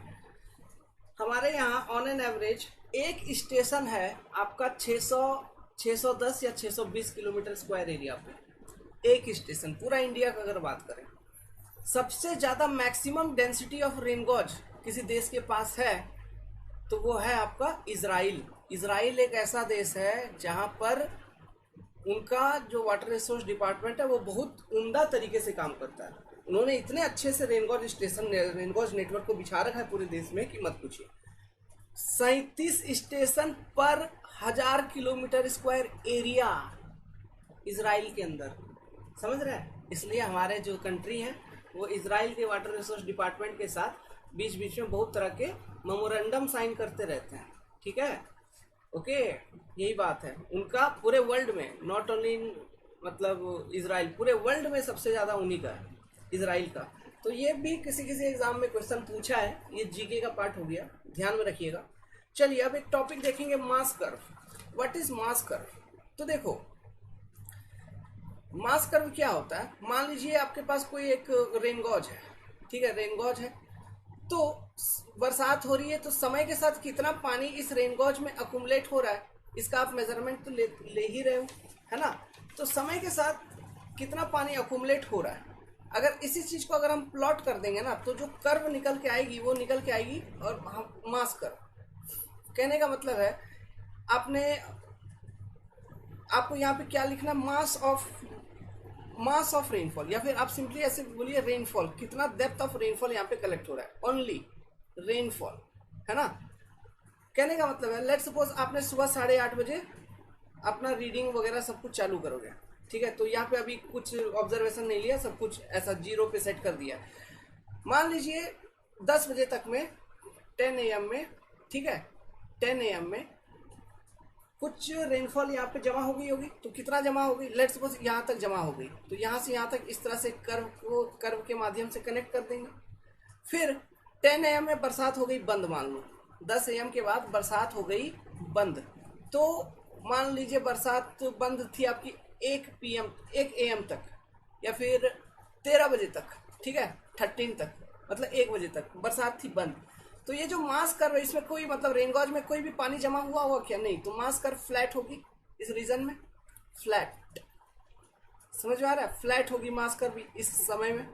ये जो फ्लैट मास कर्व है इसका सिग्निफिकेंस ये है, नो रेनफॉल, इस बीच में कोई रेनफॉल हुआ ही नहीं है, यही सिग्निफिकेंस इसका, ठीक है। तो ये एग्जाम में पूछते हैं इस तरह से कर्व को बना के। फिर मान लीजिए बरसात शुरू हुई तो मास कर्व फिर ऐसे इंक्रीजिंग ऑर्डर में दिखेगा आपको, समझ रहे हैं? अब देखिए, तो ये जो मास कर्व है तो ये किसके किसके बीच में है? Mass of rainfall collected divided by time, यहाँ पे टाइम है, और इधर है आपका mass of rainfall collected, centimetre में, MM में, इस तरह से यूनिट है। इधर टाइम है, मतलब सेकेंड में, आवर में, ऐसा ये सब टाइम है। तो ये जो मास कर्व आपको बन रहा है, तो इस मास कर्व पे कोई एक पॉइंट ले लो। इस पॉइंट पे जब आप टेंजेंट को ड्रॉ करेंगे, इस मास कर्व पे कोई एक पॉइंट ले लीजिए, उस पॉइंट पे एक टेंजेंट को ड्रॉ करिए, और इस टेंजेंट का स्लोप हम निकालेंगे जब, ये स्लोप आपको क्या देगा? ये देगा आपको, आप स्लोप इसका निकालोगे मान लो, तो कैसे निकालोगे इसका स्लोप? देखो इसका slope represent, slope equal to क्या होता है? tan theta equal to P/B, है ना, मतलब परपेंडिकुलर अपॉन बेस। तो यहाँ पे परपेंडिकुलर में कौन सा डेटा है? मास ऑफ रेनफॉल, है ना। तो मास ऑफ रेनफॉल, तो mass by time, mass of rainfall by time.